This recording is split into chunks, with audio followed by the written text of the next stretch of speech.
Thunder cracked across the Busan skyline, drowning out the gasps that rippled through the cathedral-sized ballroom of the Grand Aurora Hotel. Beneath a chandelier worth more than most houses, Kang Jae-hyun sat trapped in a wheelchair. The most feared mafia boss in South Korea, reduced to public humiliation in front of cameras from every major network in Asia. His fiancée had just called him a cripple before walking out mid-ceremony, and the entire Korean underworld watched his empire crack in real time. Rival syndicates smelled blood. Allied families prepared for war. Then one woman nobody noticed stepped forward through the chaos. Amara Vaughn, an event coordinator who should have run like everyone else.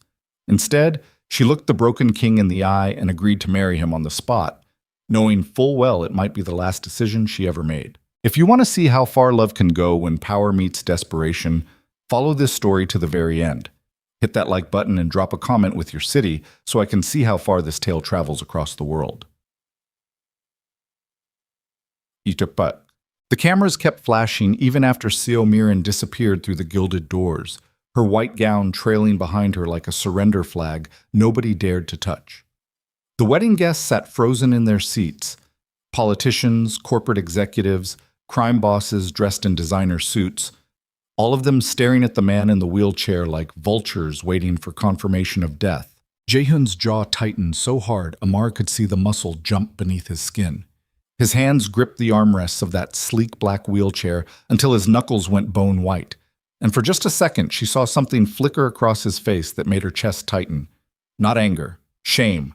Raw, bleeding shame that no amount of power or money or fear could hide. She stood 15 feet away near the sound equipment table, her tablet clutched against her ribs, watching the most powerful criminal in Korea sit beneath those crystal lights, like a king stripped naked in front of his entire kingdom. The whispers started immediately, low, vicious, hungry. Did you see her face? You can't even walk anymore. The Seo family will pull their alliance by morning. This is the end of the Kang syndicate. Amara's boss grabbed her elbow hard enough to bruise. We're leaving, now. She didn't move. Are you insane? Her boss hissed. When a mafia wedding collapses, people die. We're event coordinators, not bodyguards. Let's go before this turns into a bloodbath. But Amara kept staring at Jae-hyun. He hadn't moved, hadn't screamed or thrown anything, or ordered his men to drag Mirin back. He just sat there in that wheelchair, surrounded by 200 people who used to fear him, and she could see the exact moment he stopped being a king and became just a man drowning in front of everyone. Her boss yanked her arm again. Amara, go, she said quietly. What? I said go. I'll handle the breakdown crew. Her boss stared at her like she'd lost her mind, then cursed under his breath and bolted for the exit, along with half the ballroom. Within 90 seconds, the massive space emptied out like a sinking ship, guests fleeing in designer shoes and expensive panic, while security tried to control the media frenzy exploding near the entrance. Amara stayed. She had no logical reason to stay. She barely knew Kang Jae-hyun beyond the file her company kept on every high-profile client, billionaire industrialist on paper, ruthless crime lord in reality, paralyzed 18 months ago during an assassination attempt that left 3 of his men dead and his spine shattered. The wedding to Seo Mirin was supposed to solidify his power, merge 2 massive criminal families, prove to the underworld that Jae-hyun was still dangerous even from a wheelchair. Instead, it proved he was human. And humans bled. She watched him finally move, just his hand reaching up slowly to loosen the black tie around his throat like he couldn't breathe anymore.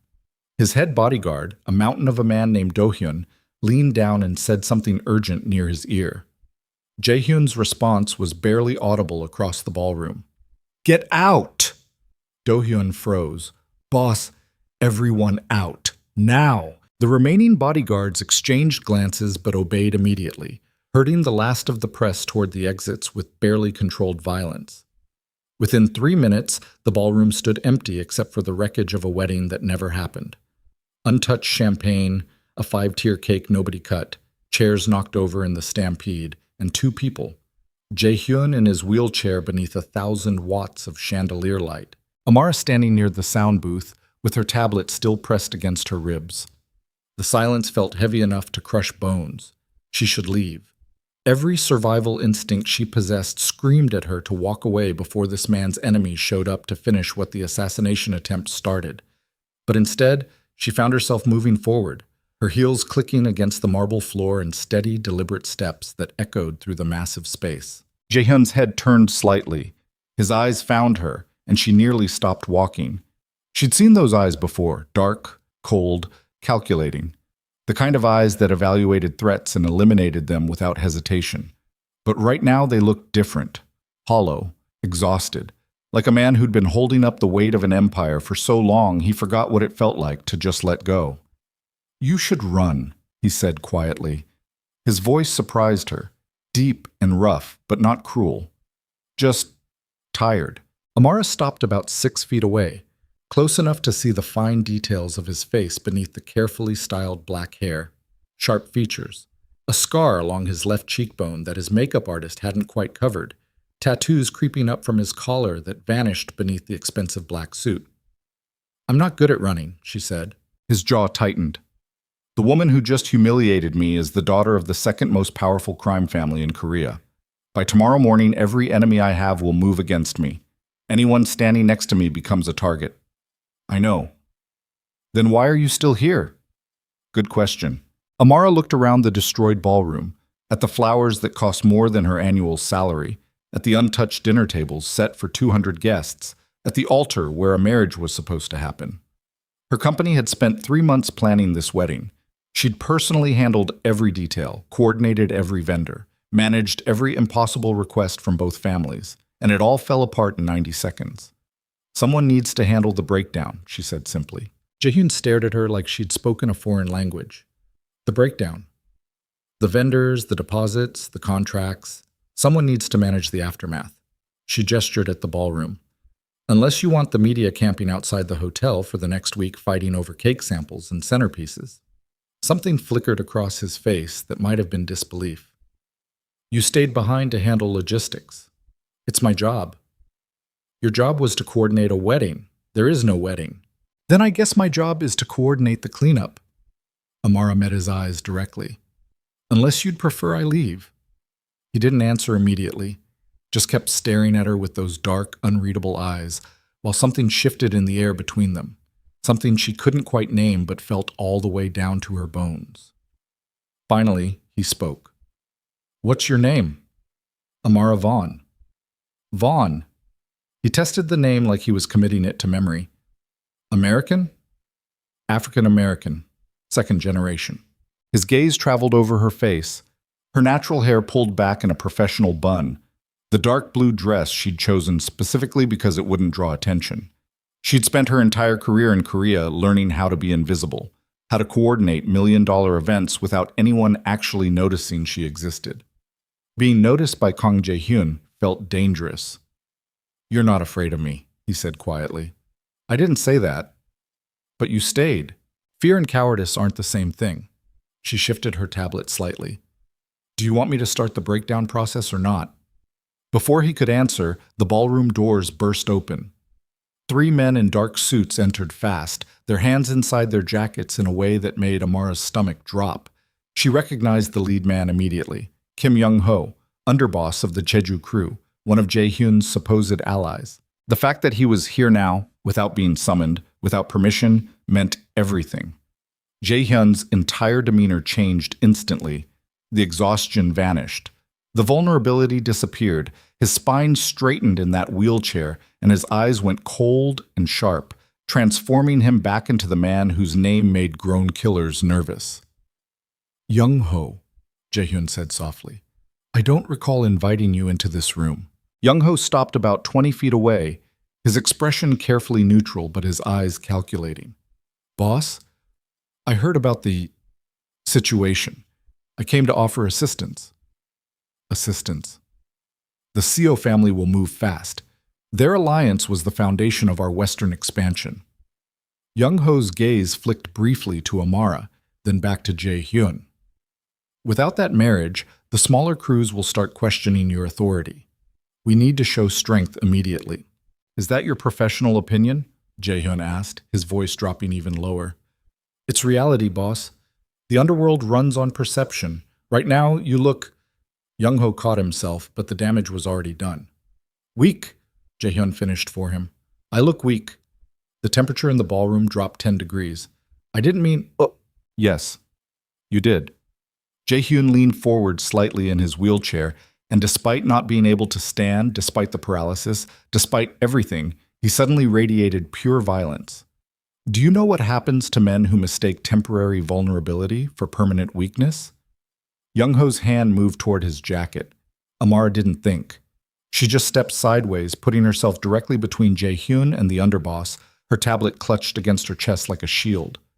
Everyone froze. Gentlemen, she said clearly, her heart slamming against her ribs. This is still a privately contracted event space. Hotel security is stationed outside those doors, and they have strict instructions to report any disturbances to the police. Whatever business you need to discuss should probably happen somewhere more appropriate. Young-ho stared at her like she'd materialized out of thin air. Who the hell are you? The event coordinator trying to minimize legal liability. She kept her voice steady despite the terror crawling up her spine. If you'd like to schedule a meeting with Mr. Kong through proper channels, I can provide you with contact information for his office. For 3 seconds, nobody moved. Then Jae-hyun laughed. It wasn't a warm sound. It was dark and sharp and genuinely amused, and it cut through the tension like a blade. You heard her, Young-ho, Jae-hyun said, still smiling that dangerous smile. Schedule a meeting through proper channels. Now get out before hotel security decides to involve the authorities. Young-ho's jaw tightened. He looked at Amar again, then at Jae-hyun, clearly trying to calculate the political implications of what just happened. Finally, he nodded once. Of course, boss. My apologies for the intrusion. He backed toward the exit, his men following, but his eyes stayed locked on Jae-hyun until the last possible second. The message was clear. This conversation wasn't over. It was just postponed. The doors closed. Amara's legs nearly gave out. She gripped her tablet hard enough to crack the screen, her breath coming in short, shallow gasps as adrenaline crashed through her system. That, Jae-hyun said quietly behind her, was either incredibly brave or phenomenally stupid. She turned around slowly, probably both. He was staring at her with an expression she couldn't read, something between shock and intrigue and calculation. Do you have any idea what you just did? Stopped a murder in a 5-star hotel? You stepped between a mafia boss and his underboss during a power challenge. His eyes narrowed. Why? Amara took a shaky breath. Because I spent 3 months planning this wedding, and I'll be damned if someone gets shot in the middle of my event space. That dark smile returned. Your event space? While I'm still legally contracted, yes. He studied her for a long moment, and she could practically see his mind working behind those cold eyes, calculating angles and strategies and possibilities. Finally, he spoke. Marry me. Amara blinked. Excuse me? Tonight. Right now. He gestured at the abandoned altar. Marry me before the sun comes up. She stared at him like he'd lost his mind. You cannot be serious. I've never been more serious in my life. He rolled his wheelchair closer, and she instinctively took a step back, her pulse jumping. You saw what just happened. Young-ho wasn't here to offer assistance. He was here to test my response time, to see how quickly I'd react without Miran's family backing me. By dawn, every crew leader in my organization will do the same thing. So call them, threaten them. Do whatever mafia bosses do to maintain control. Fear only works when people believe you're still capable of violence. His voice went hard. Right now, they see a cripple in a wheelchair who got publicly humiliated by his own fiancée. Threats mean nothing without the perception of power. Then find another way up. There is no other way, he cut her off sharply. I need a wife. Tonight. Someone who can stand beside me at tomorrow's emergency syndicate meeting and prove I'm still in control. Someone who isn't intimidated by the underworld. Someone who just stepped between me and a loaded gun without flinching. Amara's mind spun. You don't even know me. I know you stayed when everyone else ran. I know you're intelligent enough to defuse a hostile situation with contract law. I know you're brave or crazy, or both. His eyes locked onto hers. That's more than most marriages in my world start with. This is insane. Yes. I could die. Probably. Then why would I possibly agree? Jaehyun leaned back in his wheelchair, and for just a moment, the mask cracked again. Because you're still standing here. Because you didn't run when you had the chance. Because something in you saw a man drowning and decided to throw a rope instead of walking away. He paused. And because I'm offering you $10 million and protection for life. The number hit her like a physical blow. 10 million. Cash. Transferred to an offshore account of your choosing the moment the ceremony ends. Plus a penthouse in Seoul, a security detail, and my personal guarantee that nobody in the Korean underworld will ever touch you. His voice dropped. 1 year. Public appearances only. After that, you can disappear with enough money to build whatever life you want, anywhere in the world. Amara's thoughts crashed into each other. $10 million. Freedom. Security. Everything she'd been working toward since moving to Korea 5 years ago, struggling to build a career in a country that judged her before she even opened her mouth. But the cost... If I say yes, she said slowly, your enemies become my enemies. Yes, your life becomes my life. For 1 year. And if you die during that year, his smile turned cold. Then you inherit everything. My empire, my assets, my revenge. She should say no. Every logical brain cell she possessed screamed at her to walk away, to run, to get as far from this man and his world as humanly possible. Instead, she heard herself say, "What happens at the end of the year?" Jaehyun's eyes gleamed. "You disappear. Clean break. No attachments. I'll even provide you with a new identity if you want one.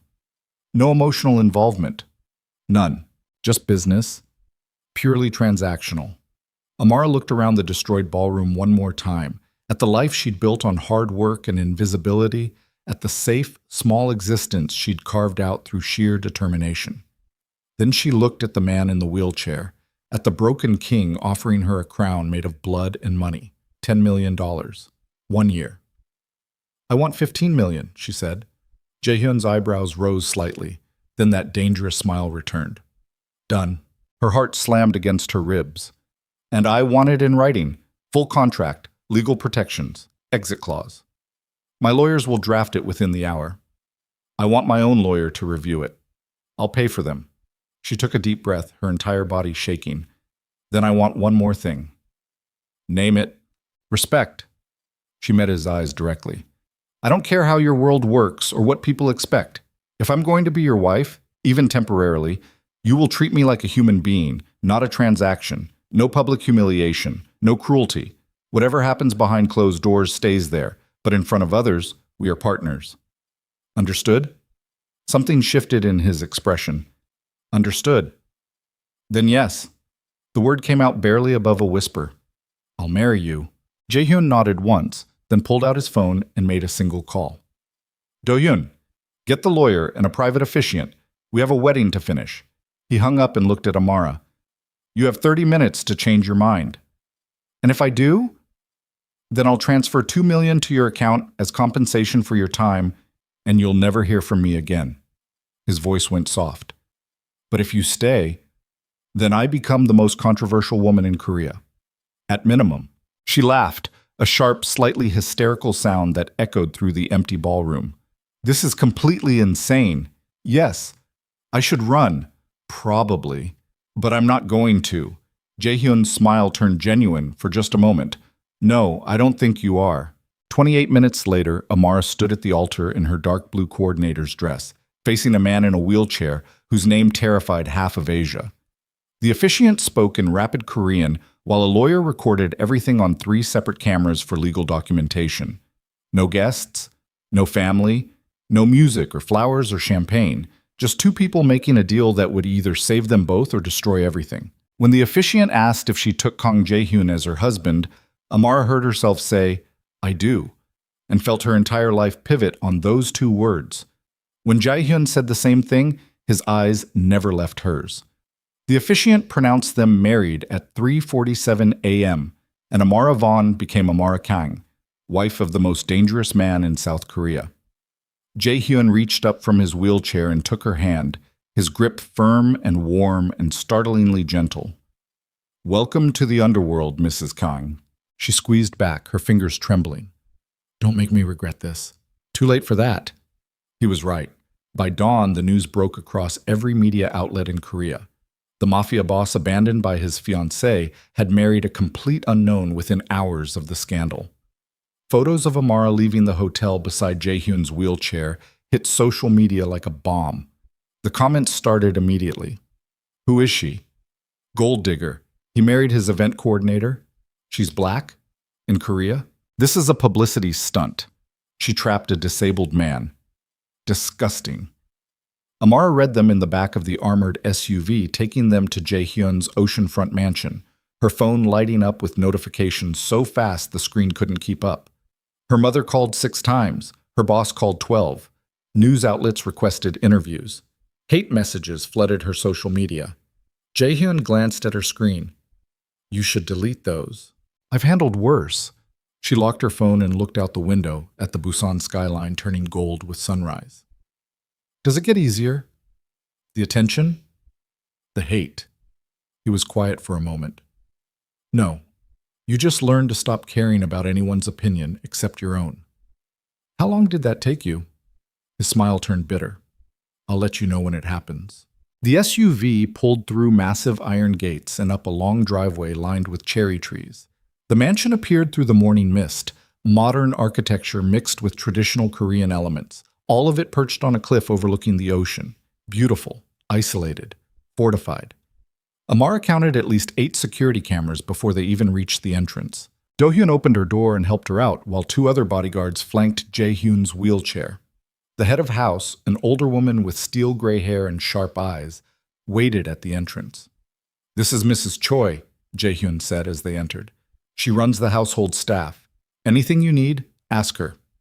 Mrs. Choi bowed slightly, her expression carefully neutral, but her eyes evaluating.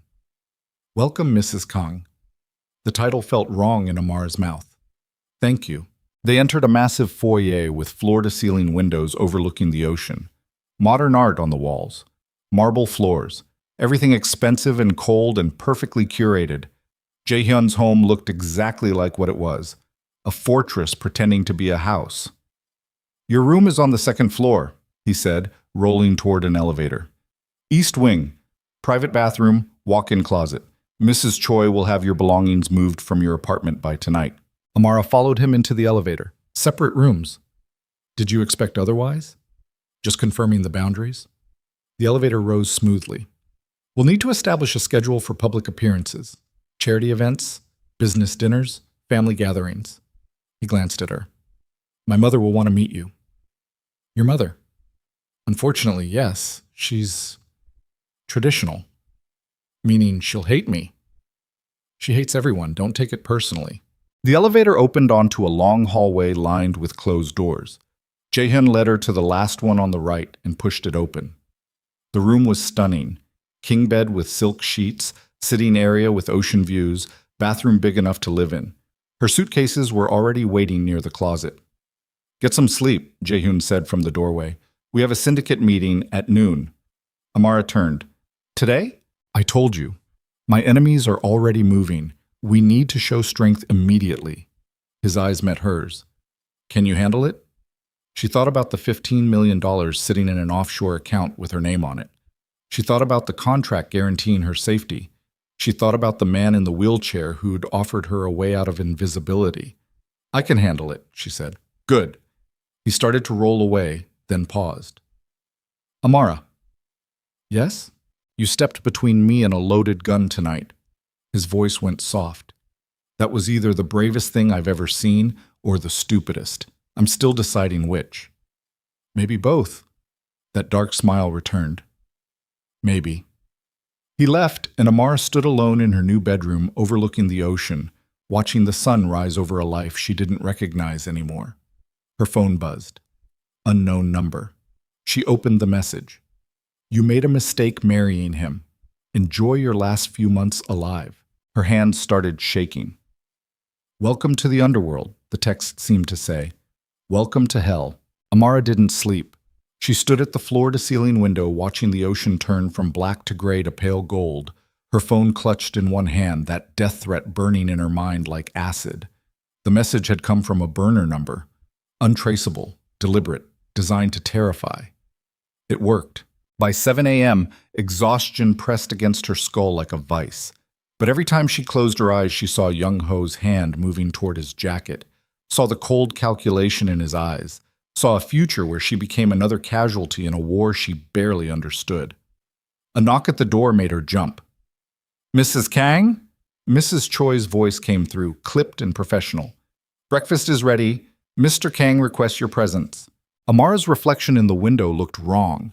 Same face, same body, but everything underneath had shifted overnight. She'd become someone else the moment she said, "I do," to a man in a wheelchair surrounded by violence.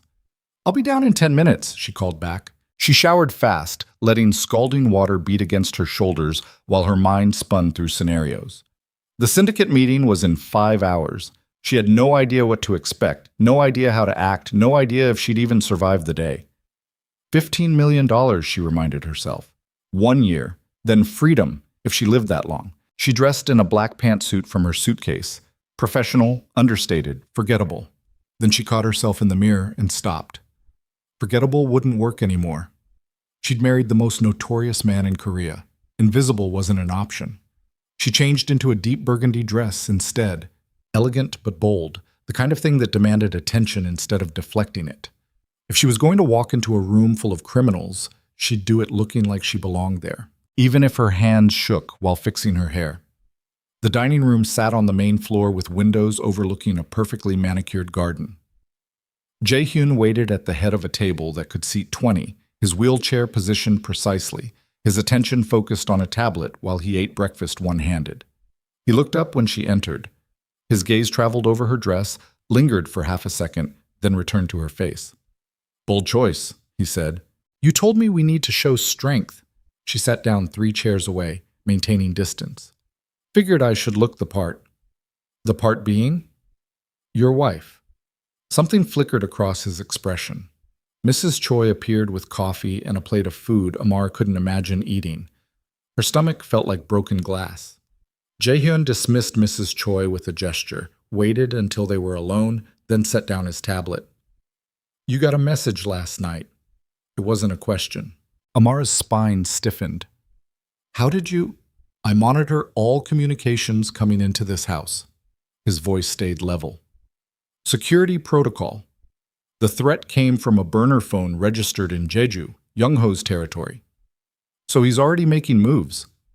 He's testing boundaries, seeing if threats will crack you before the meeting." Jae-hyun's eyes narrowed. "Will they?" "No." "Are you sure?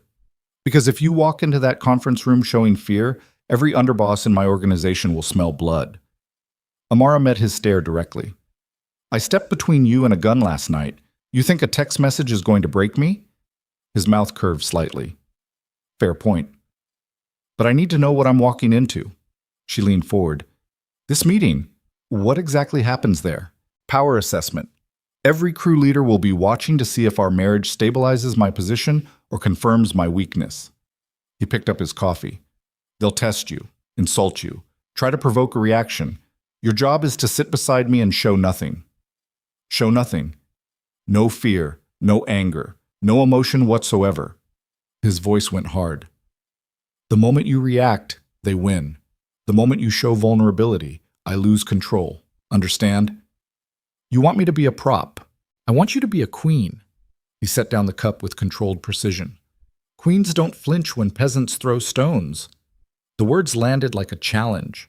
Amara studied him across the table, this man who'd bought a wife with $15 million, who commanded an empire from a wheelchair, who'd been publicly humiliated less than 12 hours ago, but somehow still radiated authority.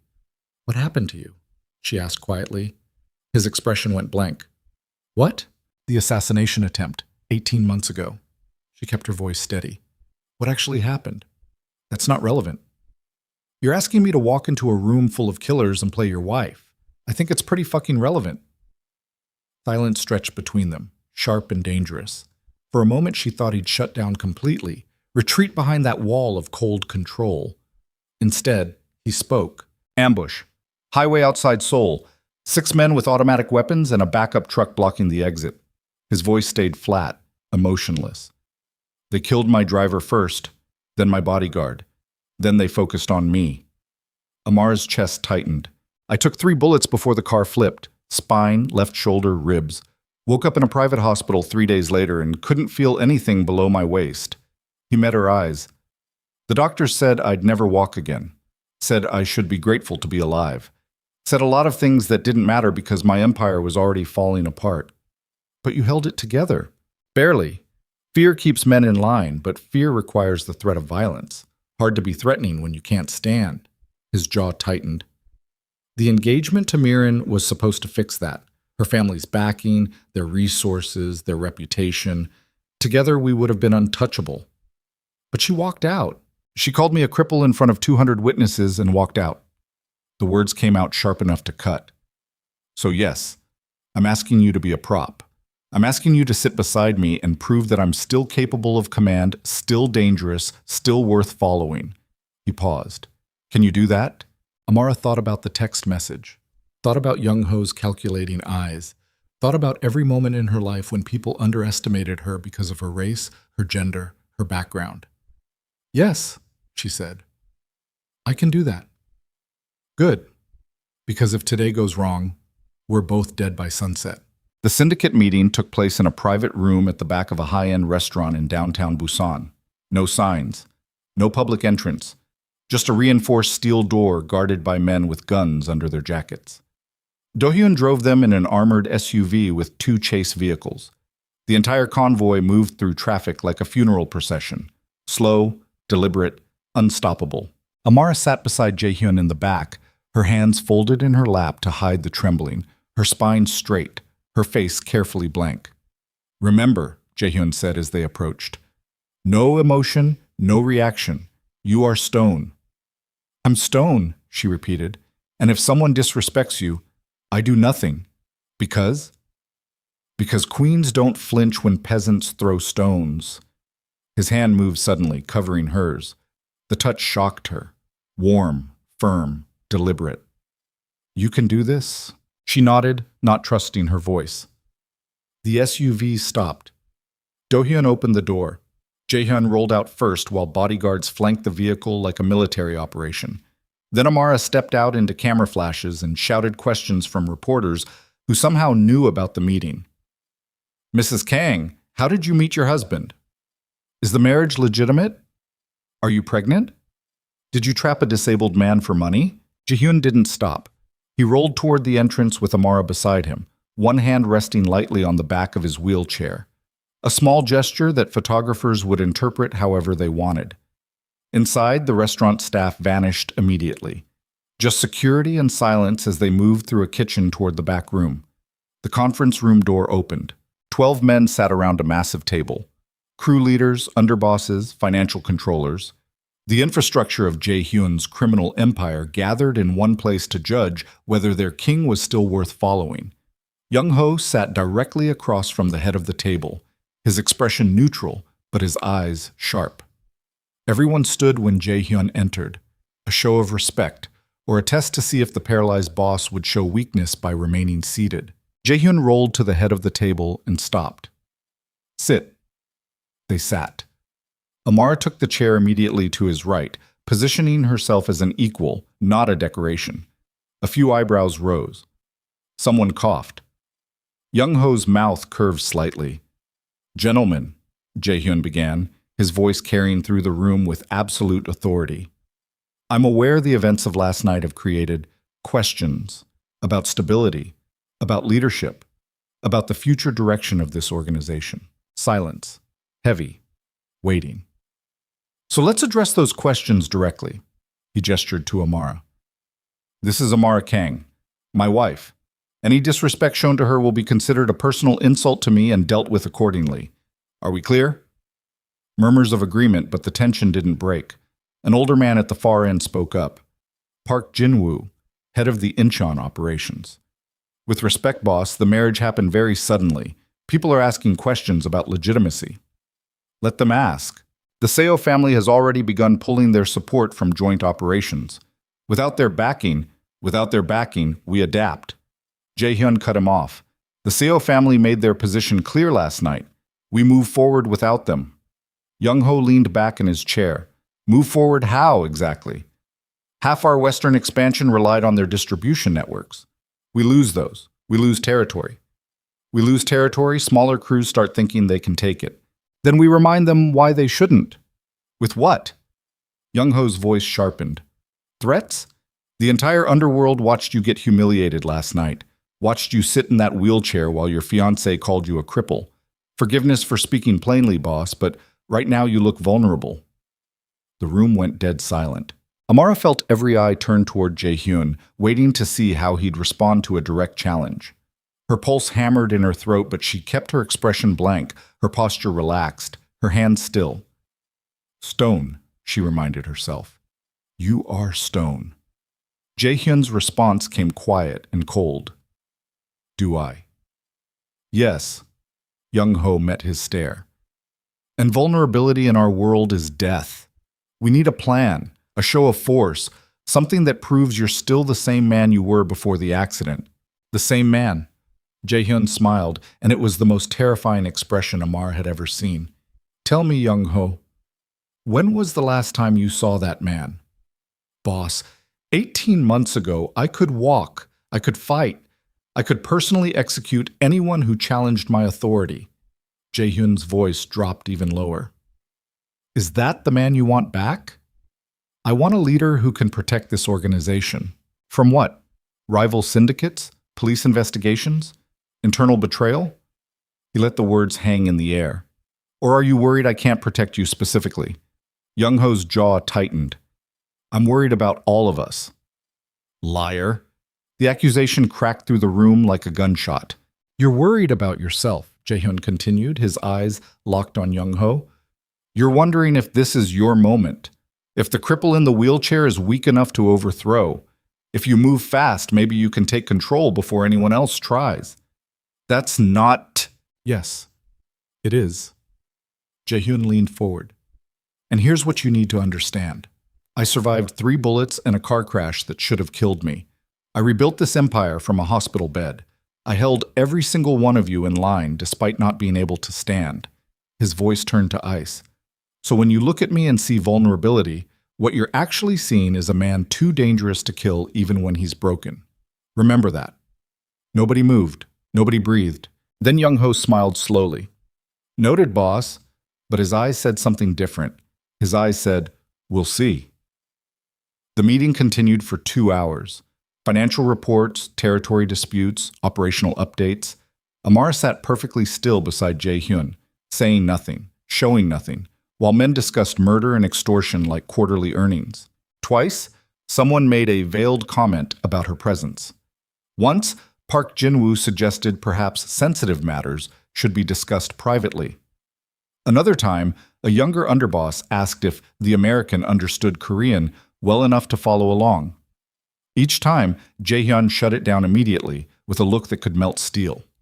And each time, Amara felt the weight of being tested, evaluated, judged as either a weakness or a strength in Jae-hyun's arsenal. By the time the meeting ended, her entire body ached from the effort of remaining motionless. They left through the same entrance, same convoy, same military precision. But this time, the reporter's questions felt sharper, more aggressive. Mrs. Kang, did you know your husband is a criminal? Are you afraid for your life? How much did he pay you? Amara kept walking, her hand on Jae-hyun's wheelchair, her expression blank. Inside the SUV, the door closed on the chaos outside. Silence. You did well, Jae-hyun said finally. Amara's hands started shaking uncontrollably. She pressed them between her knees, trying to stop the tremors, trying to breathe normally. Hey. His voice softened.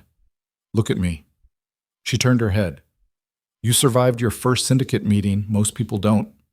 He studied her face. How do you feel? Like I'm going to throw up. That's normal. Is it also normal to want to run screaming from a moving vehicle? His mouth twitched. Only if you're smart.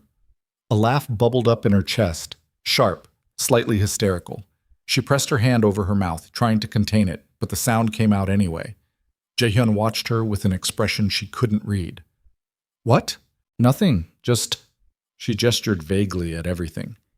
Yesterday I was coordinating corporate events and worrying about seating charts. Today I sat in a room full of gangsters pretending to be furniture while they planned crimes. It's absurd. Welcome to marriage.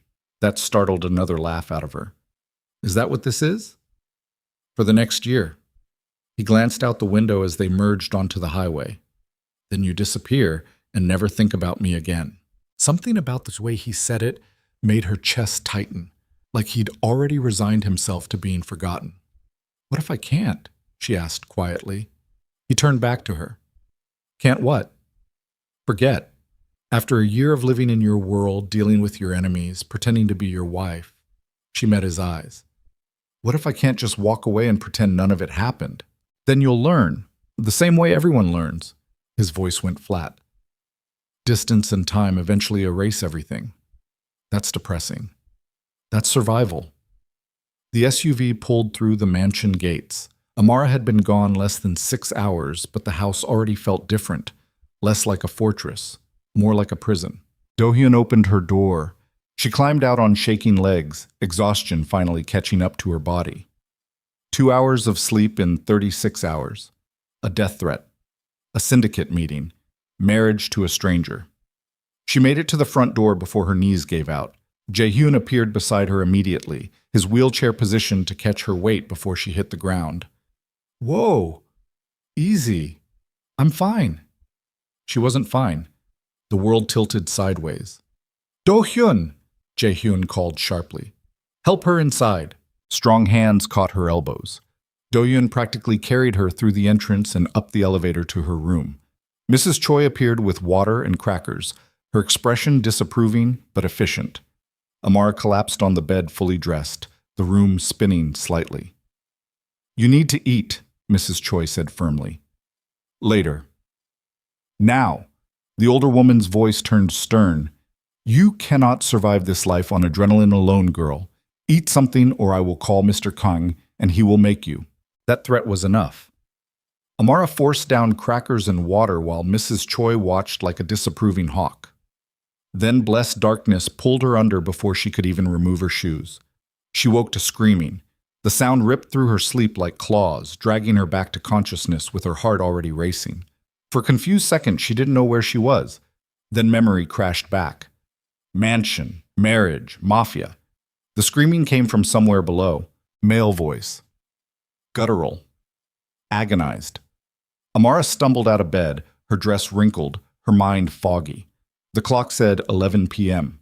She'd slept for 9 hours straight. The screaming stopped suddenly, replaced by cursing. Low, vicious, filled with rage and pain. She knew that voice. Her feet moved before her brain caught up, pulling her into the hallway, toward the stairs, down to the main floor where light spilled from beneath a closed door near the back of the house. Security stood outside. They moved to block her. Mrs. Kang, one of them said carefully. Mr. Kang is occupied. Perhaps you should... Another scream cut him off. This one worse. This one broken. Amara's hands curled into fists. What's happening in there? Physical therapy. He does this every night. It's better if... She pushed past them and opened the door. The room beyond was a fully equipped rehabilitation gym. Parallel bars, weight machines, resistance equipment, everything designed to help paralyzed patients rebuild strength. Jae-hyun sat on a mat in the center of the space, his shirt soaked with sweat, his face twisted with pain and fury. One of his legs was extended in front of him, strapped into some kind of brace. His hands gripped the parallel bars on either side, his entire body shaking with effort, trying to stand, trying and failing. A physical therapist crouched nearby, his expression professionally neutral. Boss, that's enough for tonight. Your muscles need... Again, Jae-hyun growled. You've already done 30 reps. Any more and you risk serious injury. I said again. The therapist's mouth compressed into a thin line, but he moved to assist. Jae-hyun pulled against the bars, his arms straining, his face going red with effort. For a second, his body lifted slightly. Then his legs gave out, and he crashed back down onto the mat with a sound that made Amara's teeth ache. Fuck! He slammed his fist against the floor. Fuck, fuck, fuck! The therapist tried to help him. Jae-hyun shoved him away violently. Get out! Boss, get out! The therapist hesitated, then bowed slightly and left quickly, relief obvious in every line of his body, which left Amara standing in the doorway staring at a man completely stripped of every defense, every wall, every ounce of control. Jaehyun's head turned. He saw her. His expression went from rage to shock to something darker. Shame. "I told them not to let anyone in," he said hoarsely. "They tried." She stepped fully into the room and closed the door behind her. "How long do you do this every night?" "That's not your concern." "How long?" His jaw tightened. 3 hours. 4 if I can stand it. "Every night?" "Yes." "For 18 months?" "Yes." Amara looked at the parallel bars, at the specialized equipment, at the man sitting on the floor drenched in sweat and frustration. "The doctor said you'd never walk again." "The doctors were wrong. Or you're torturing yourself for nothing." His eyes flashed. "You don't understand." "I understand that you're destroying your body because you can't accept being human." She moved closer, her voice hard. "I understand that you'd rather break yourself every night than admit there are some things you can't control." "I don't need a lecture." "No. You need help." She crouched down in front of him, close enough to see the exhaustion carved into every line of his face. "But you won't ask for it because asking makes you weak. So instead, you come down here alone every night and scream into the void, hoping eventually your body will just obey." Silence crashed between them. Then Jaehyun laughed, raw and bitter. "You've known me for 24 hours. You don't know anything about me. I know you're human. I know you're in pain. I know that pretending otherwise is slowly killing you." Her voice softened. "I know because I saw the same thing in my father before he died." That stopped him. "What?" "Lung cancer, stage 4. The words came out flat, automatic. He refused treatment because he didn't want to look weak in front of his congregation. Kept preaching every Sunday, kept smiling, kept insisting he was fine, right up until he collapsed in the middle of service and never woke up. Jaehyun stared at her. "So yes," Amara continued, "I understand exactly what you're doing, and I'm telling you right now, it doesn't end well. Your father had cancer. I just have a spine that won't cooperate. You have shame, same thing that killed him." She met his eyes directly. "And if you keep this up, it'll kill you too." For a long moment, nobody moved. Then Jaehyun's shoulders sagged slightly. I can't stop." "Why not?" "Because the moment I stop trying, the moment I accept this," he gestured at the wheelchair visible through the doorway, "is the moment I become what Mirren called me, what everyone thinks, a cripple, powerless, weak." "You really believe that?" "I ruled an empire through fear and strength. Now I can't even stand on my own." His voice cracked slightly. "So, yes, I believe that." Amara took a slow breath. Then she stood and held out her hand. He looked at it like she'd offered poison. "What are you doing?" "Helping you back to your chair." "I don't need—" "Yes, you do." She kept her hand extended, and there's no shame in accepting help from someone who actually gives a damn whether you live or die. Jaehyun stared up at her for 3 seconds that felt like hours. Then, slowly, he took her hand. His grip was strong despite the exhaustion, his palm rough with calluses. She braced herself and pulled while he used the parallel bars for leverage. Together, they got him upright enough to transfer back into the wheelchair waiting nearby. He collapsed into it, breathing hard, his face gray with pain. Amara's hands shook as she released him. "When was the last time you actually slept through the night?" "I don't remember." "That's not sustainable. Neither is running a criminal empire from a wheelchair. But here we are." He looked up at her, and for the first time since they met, she saw him completely unmasked, vulnerable, exhausted, human. "Why are you here?" "I heard screaming." "No, I mean, why are you still here? You could have run the moment you saw this. Could have gone back to your room and pretended you never witnessed your terrifying mafia husband falling apart on a gym floor." His eyes searched hers. "So why didn't you?" Amara thought about the question. Thought about the man who'd offered her $15 million to play a part. Thought about the broken king who'd sat in that ballroom drowning in shame while the world watched. "Because you're not weak," she said quietly. "You're exhausted. There's a difference." Something shifted in his expression. "You really believe that?" "Yes." "Even after seeing this?" He gestured at the gym, the sweat, the evidence of his nightly torture, especially after seeing this. She held his gaze, because only strong people have the courage to keep trying when every attempt ends in failure. Jae-hyun's throat worked. For a second she thought he might actually cry, might let himself break completely in front of another human being. Instead, he looked away. You should go. Jae-hyun, please. The word came out hoarse. Shh, just go. She wanted to argue, wanted to stay and force him to accept comfort or help or basic human connection. But the exhaustion in his voice stopped her. Okay, she said softly. But tomorrow night, I'm coming back. And I'm not leaving. Why? Because apparently I'm terrible at self-preservation. She moved toward the door, then paused. And because you are not weak for needing help. You're human. She left before he could respond. Back in her room, she sat on the edge of the bed with her head in her hands, her heart hammering, her mind spinning. What the hell was she doing? This was supposed to be simple. 1 year, $15 million. No emotional involvement. But she'd just seen Kang Jae-hyun, the most feared criminal in Korea, completely broken. Had seen the pain he hid every moment of every day. Had seen the man behind the monster. And instead of running, she'd offered her hand.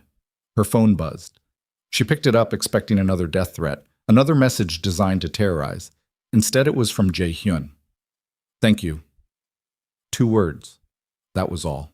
But somehow they changed everything.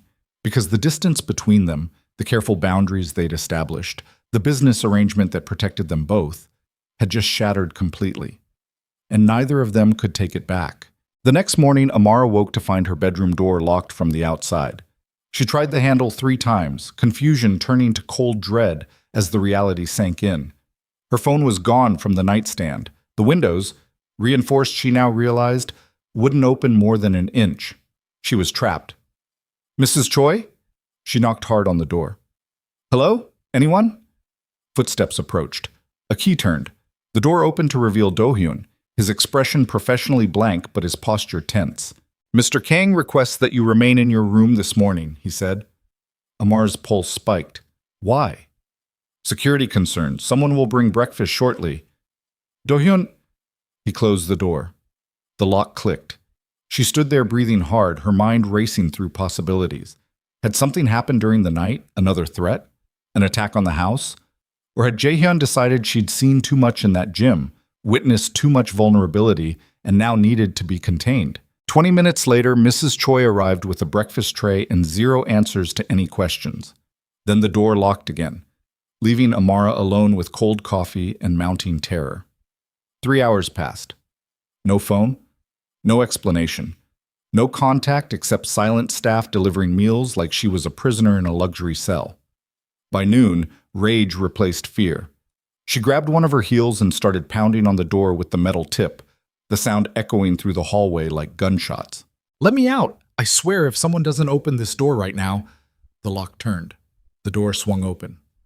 Jae-hyun sat in his wheelchair, his expression carved from stone. Behind him stood 4 bodyguards she didn't recognize, not his usual security team. Get dressed, he said coldly. Something formal. We have a press conference in 2 hours. What the hell is going on? She didn't move. Why was I locked in here? Because this morning, someone leaked our marriage contract to every major news outlet in Korea. His voice stayed level, but his eyes burned. The entire country now knows our relationship started as a business transaction worth $15 million. The floor tilted beneath her feet. What? Turn on the television. Any channel. You're the top story. His jaw tightened. The gold digger who trapped a disabled mafia boss for money. The opportunist who took advantage of a moment of weakness. The foreigner who manipulated her way into one of Korea's most powerful families. Amara's breath came in short gasps. I didn't leak anything. I know. Then why lock me in? Because within 30 minutes of the story breaking, this house received 47 death threats specifically targeting you. The security team needed time to evaluate and neutralize immediate dangers. He gestured toward the hallway. Now get dressed. We're going public. Public? Press conference, national broadcast. We're telling the truth before the narrative destroys us both. His eyes met hers. Unless you'd prefer to take your $15 million and run right now. I'll have Do-hyun escort you to a private airport. New identity, clean exit, everything we promised. She stared at him. You're giving me an out. I'm giving you a choice. Because what comes next? He exhaled slowly. It's going to get worse before it gets better. Much worse. And I won't force you to stay. Amara thought about the text message, thought about being locked in a room, thought about 47 death threats. Then she thought about the man in the gym last night, broken and exhausted and desperately trying to prove he was still human. What do you need me to do? She asked. Something flickered across his face. Relief, maybe. Or surprise. Tell the truth, he said. All of it. No scripts, no lies. Just the brutal, honest truth about why you agreed to marry a stranger. He paused. The public might hate us anyway, but at least they'll hate us for real reasons instead of manufactured ones. She nodded once. Give me 30 minutes. 40 minutes later, they sat side by side in front of a wall of cameras in a hotel conference room downtown. Every major network in Korea present. Reporters packed in so tight security had to create barriers. Jaehyun wore a black suit. Amara wore a simple navy dress. No jewelry, minimal makeup, nothing that could be interpreted as expensive or showy. The questions started before they were even seated. Mrs. Kang, did you marry for money? Mr. Kang, did you buy a wife? Is the marriage legitimate? Are you planning to divorce? Jaehyun held up one hand. The room fell silent instantly. Even now, even disgraced, his authority still commanded attention. We'll take questions after, he said. But first, my wife and I want to make a statement. He looked at Amara. She looked back. No script. No safety net. Just truth. Yes, Jaehyun said into the microphone. Our marriage started as a contract. The room erupted. Cameras flashed like lightning. Reporters shouted questions over each other. Jaehyun waited until the noise died down, then continued. 18 months ago, an assassination attempt left me paralyzed. Last week, my fiancé publicly humiliated me and walked out of our wedding because I'm disabled. Within hours, my entire empire began falling apart. His voice stayed level, emotionless, but every word landed like a hammer. I needed a wife immediately. Someone who could stand beside me and prove I was still capable of leadership. Someone brave enough to enter the underworld without running. He turned slightly toward Amara. This woman stepped between me and a loaded gun without flinching, so I offered her $15 million to marry me for 1 year. The reporters went insane. Amara's hands shook in her lap. This was it. The moment her life became permanently public, permanently judged, permanently defined by this single choice. A female reporter near the front stood up. Mrs. Kang, do you deny being a gold digger? Every eye in the room turned to her. Amara leaned toward the microphone, her heart slamming against her ribs. No, she said clearly. I don't deny it. Shocked silence. I took the money, she continued, her voice steady despite the terror. I took $15 million to marry a man I barely knew because I've spent 5 years in this country being invisible, being judged, being told I don't belong. That money represents freedom, security, the ability to build a life on my own terms instead of constantly fighting for scraps. She could feel the judgment radiating from the crowd, but she pushed forward. So yes, I married for money, but you know what else I did? Her voice hardened. I married a man who everyone abandoned the moment he showed weakness. I married someone the entire world called a cripple, someone powerful families threw away like garbage because he couldn't walk anymore. I looked at a human being drowning in shame and humiliation, and I chose to stand beside him. Jaehyun's hand moved, covering hers on the table. The cameras went wild. Does that make me a gold digger? Amara asked. Maybe. But it also makes me the only person in this entire country who saw Kang Jaehyun as something more than just a disability, or a scandal, or a business opportunity. Another reporter jumped up. So you're saying this is real? The marriage? Amara glanced at Jaehyun. He looked back. The truth was, she didn't know anymore. What started as a transaction had become something else the moment she found him in that gym. The moment he sent that text saying thank you. The moment the distance between them collapsed completely. I'm saying, Amara answered carefully, that sometimes the most real things start in the messiest ways possible. And sometimes the bravest thing you can do is admit you don't have all the answers. The press conference lasted 90 minutes. Brutal, exhausting, relentless. But by the end, something shifted in the room. Not acceptance exactly, but a grudging acknowledgement that at least they were honest. In the SUV afterward, Amara collapsed against the seat, her entire body shaking. "You did well," Jae-hyun said quietly. "I just confessed to being a gold digger on national television. You told the truth. That's more than most people in my position ever do." He studied her face. "Are you okay? Ask me in a week when the death threats triple." His mouth twitched. "Fair." They rode in silence for several minutes. Then Jae-hyun's phone buzzed. He checked it, and his entire expression went dark. "What?" Amara asked. "Young-ho just called an emergency meeting. Tonight. Every crew leader." His jaw tightened. "He's making his move." "Already?" The press conference gave him ammunition. He'll argue that admitting the truth publicly makes us look weak, proves I've lost control. Jae-hyun's hands clenched into fists. "He's going to try to remove me as head of the organization." Amara's chest went tight. "Can he do that?" "If he has enough support, yes. Majority vote from the crew leaders can force me out." His voice turned bitter. "And after today's performance, he might have exactly that." The emergency meeting took place in an abandoned warehouse on the outskirts of Busan. No security except what each crew leader brought personally. No formality, just violence waiting to happen. Amara insisted on coming despite Jae-hyun's protests. "If this is about perception," she argued, "then I need to be there. Show unity. This isn't a press conference. These men will kill you if they think it benefits them."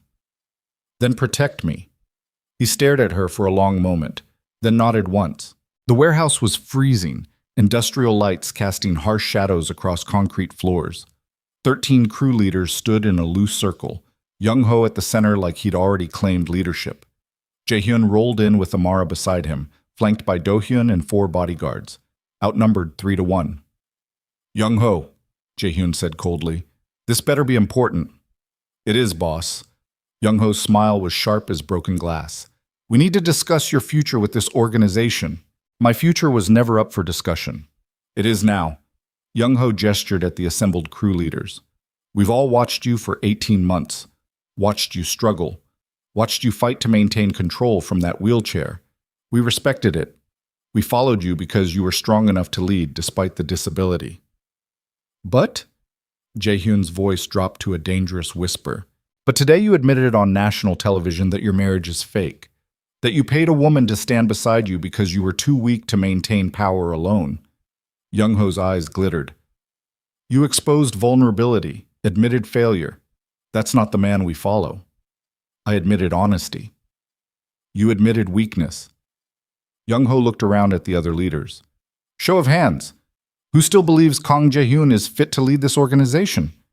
Amar's breath stopped. One by one, hands stayed down. Park Jin-woo, Kim Sang-min, Lee Jun-ho. 8 of the 13 crew leaders refused to raise their hands. Young-ho smiled. "Majority rules, boss. You're out." The warehouse went silent, except for the sound of safeties clicking off on multiple weapons. Jae-hyun didn't move. "You planned this." "I prepared for this," Young-ho corrected. "The moment Mirin walked out, I knew you were finished. I just had to wait for you to destroy yourself." He gestured at Amara. Bringing her along just accelerated the timeline. Rage flooded through Amara's chest. "You leaked the contract." "Did I?" Young-ho's smile widened. "Can you prove it?" "You son of a—" Jae-hyun's hand caught her arm, stopping her from lunging forward. His grip was iron. "It's over," Young-ho said. "Walk away, boss. Take your wife, take your money, disappear. Do that, and you live. Fight me, and everyone in this room dies, including her." Guns appeared in every shadow, at least 20 men surrounding them. Do-hyun moved closer to Jae-hyun, his hand inside his jacket. The other bodyguards tensed. "Stand down," Jae-hyun ordered quietly. "Boss, stand down!" His voice carried absolute authority even now, even surrounded, even defeated. "That's an order." Slowly, Do-hyun's hand moved away from his weapon. Jae-hyun looked at Young-ho. "You'll regret this." "No, I won't." Young-ho gestured toward the exit. You have 24 hours to leave Korea.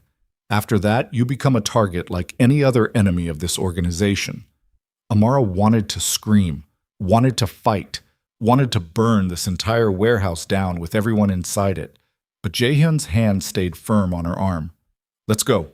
They turned toward the exit. The crowd parted slowly, weapons still trained on them from every angle. They were almost to the door when Young-ho spoke again. Oh, and boss, just so you know, his voice carried across the warehouse. Mirin didn't walk out on her own. I paid her to humiliate you, paid her very well.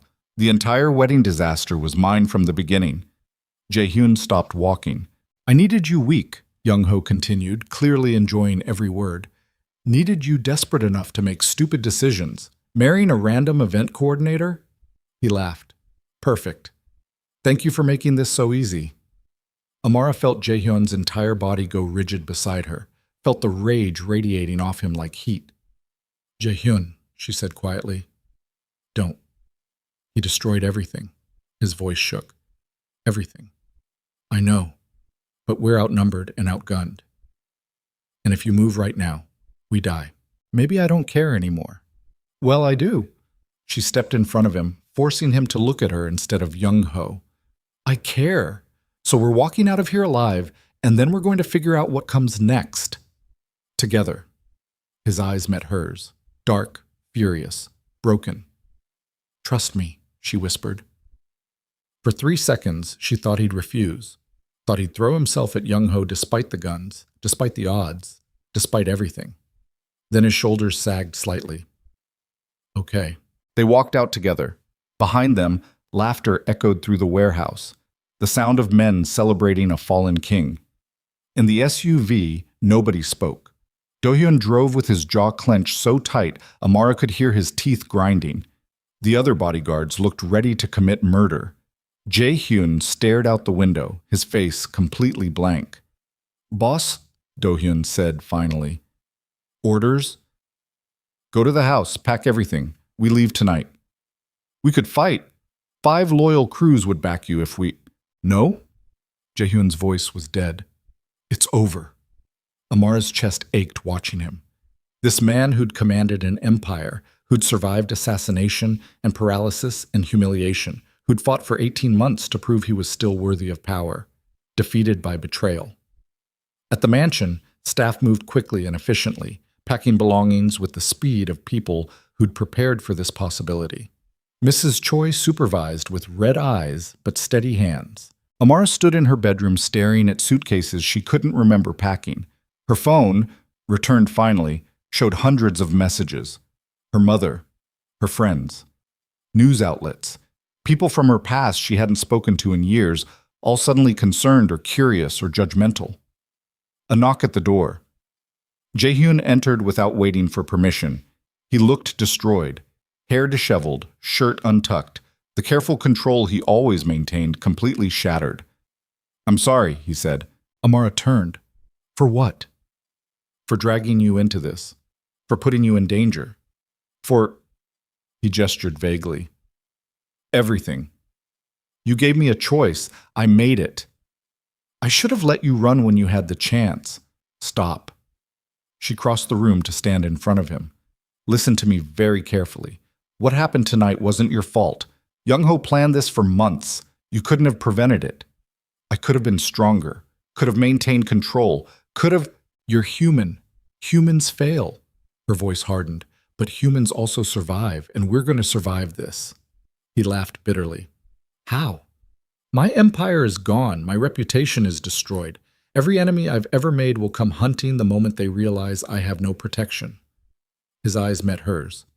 You should take your money and disappear tonight. Change your name, move to another country, forget you ever met me. Is that what you want? I want you safe. That's not what I asked. She held his gaze.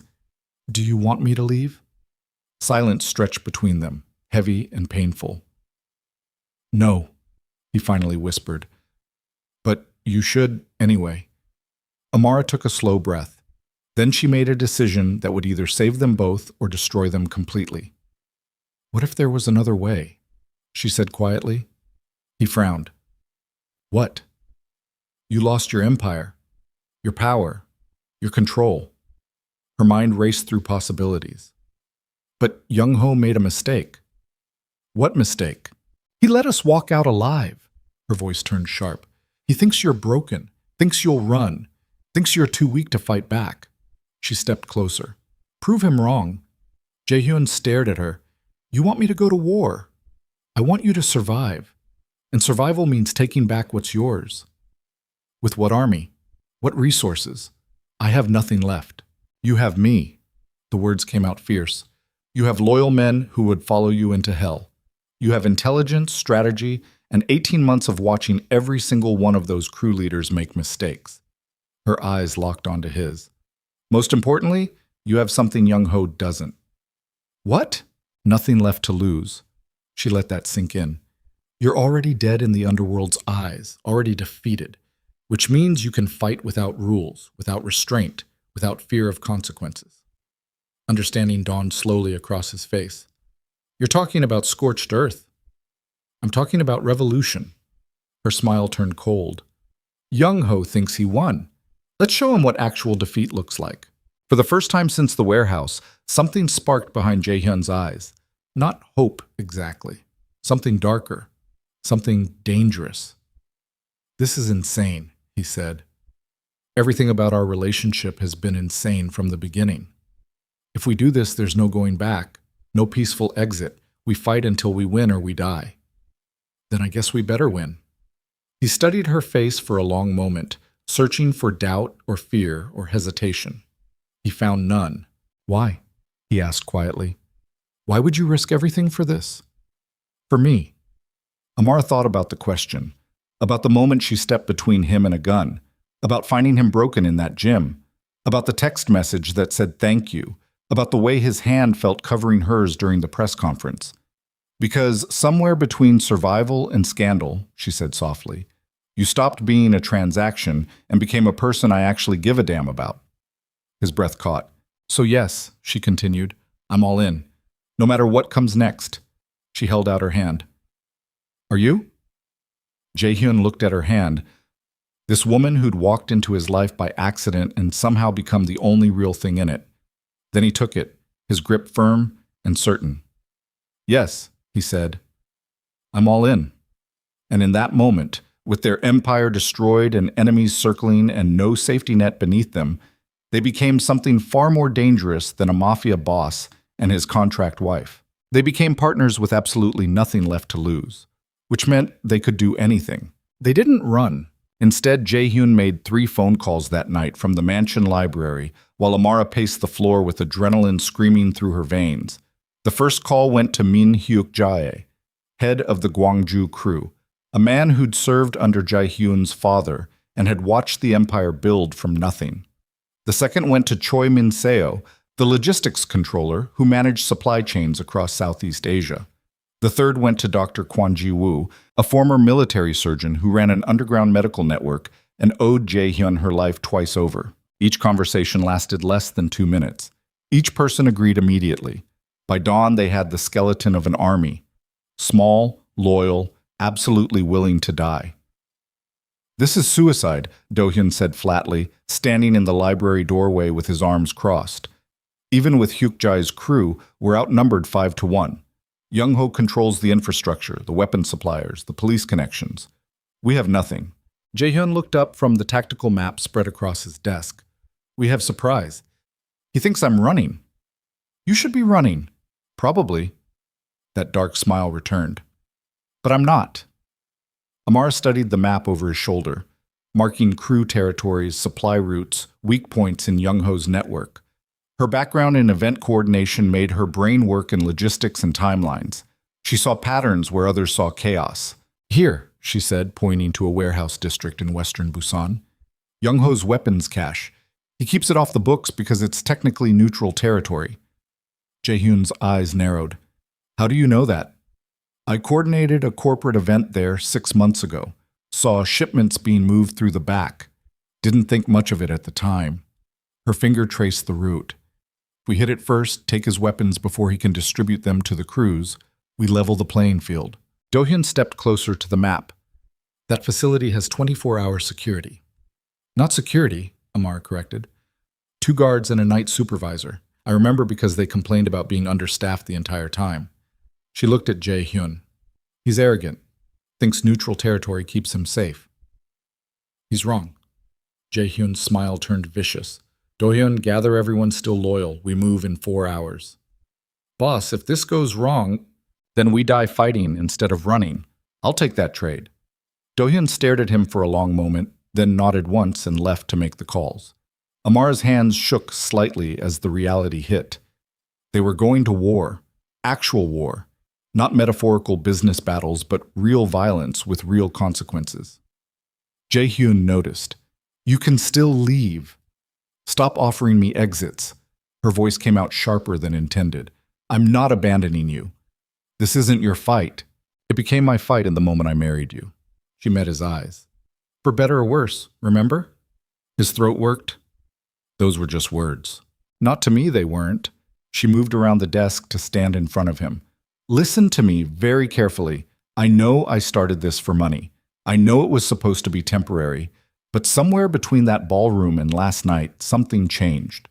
Her voice dropped. You became mine to protect, just like I became yours.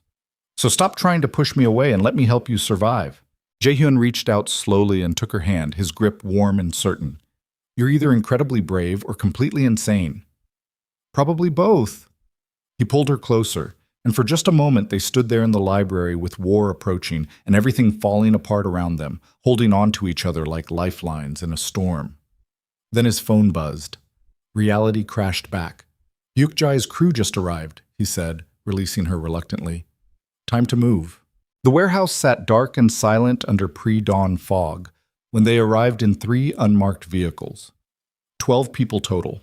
Jae-hyun's remaining loyalists, outnumbered and outgunned but moving with military precision. Amara stayed in the lead vehicle with Jae-hyun despite his protests. If this went wrong, they died together. She'd made her choice. Do-hyun and Hyuk-jae approached the facility's main entrance while 2 others moved to the back. The night supervisor, a middle-aged man smoking a cigarette near the loading dock, never saw them coming. 30 seconds later, the facility belonged to them.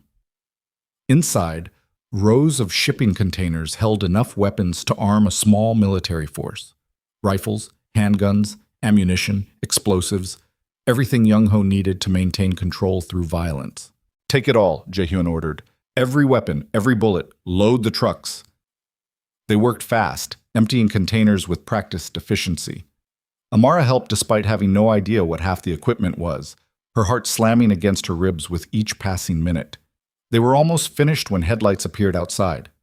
Company, Hyuk-jae said sharply. 3 SUVs pulled up to the entrance. Doors opened. 8 men emerged. Young-ho's security team, arriving for a routine check. Do-hyun cursed under his breath. We're not done loading. Then we hold them off until we are. Jae-hyun rolled toward the entrance, his voice carrying absolute authority. Nobody fires unless I give the order. The lead security guard recognized him immediately. His hand went to his weapon. Kang, what the hell are you doing here? Taking back what's mine. Jae-hyun's voice was ice. Tell Young-ho his coup lasted exactly 14 hours. Now it ends. The guard pulled his weapon. You're outnumbered and outmatched. Surrender now or... Jae-hyun shot him. The sound exploded through the warehouse like thunder. The guard dropped, blood spreading across concrete. Chaos erupted. Young-ho's men opened fire. Jae-hyun's team returned shots from behind shipping containers. Bullets tore through metal and air while Amara dove behind a crate, her ears ringing, her breath coming in ragged gasps. This was real. This was actually happening. She watched Do-hyun take down 2 men with brutal efficiency. Watched Hyuk-jae drag an injured loyalist to cover. Watched Jae-hyun reload his weapon with steady hands despite being trapped in a wheelchair in the middle of a firefight. The man was absolutely insane, and she'd chosen to follow him into hell. The gunfight lasted 90 seconds.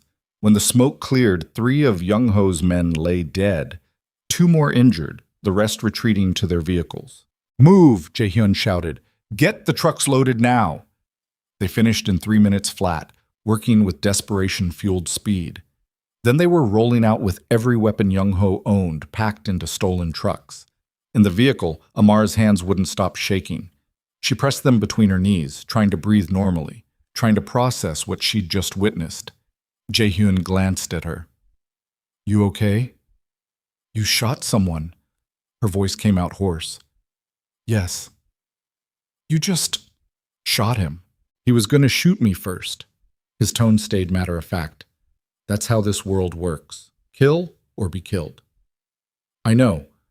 I knew that intellectually, but seeing it," she swallowed hard, "that was different.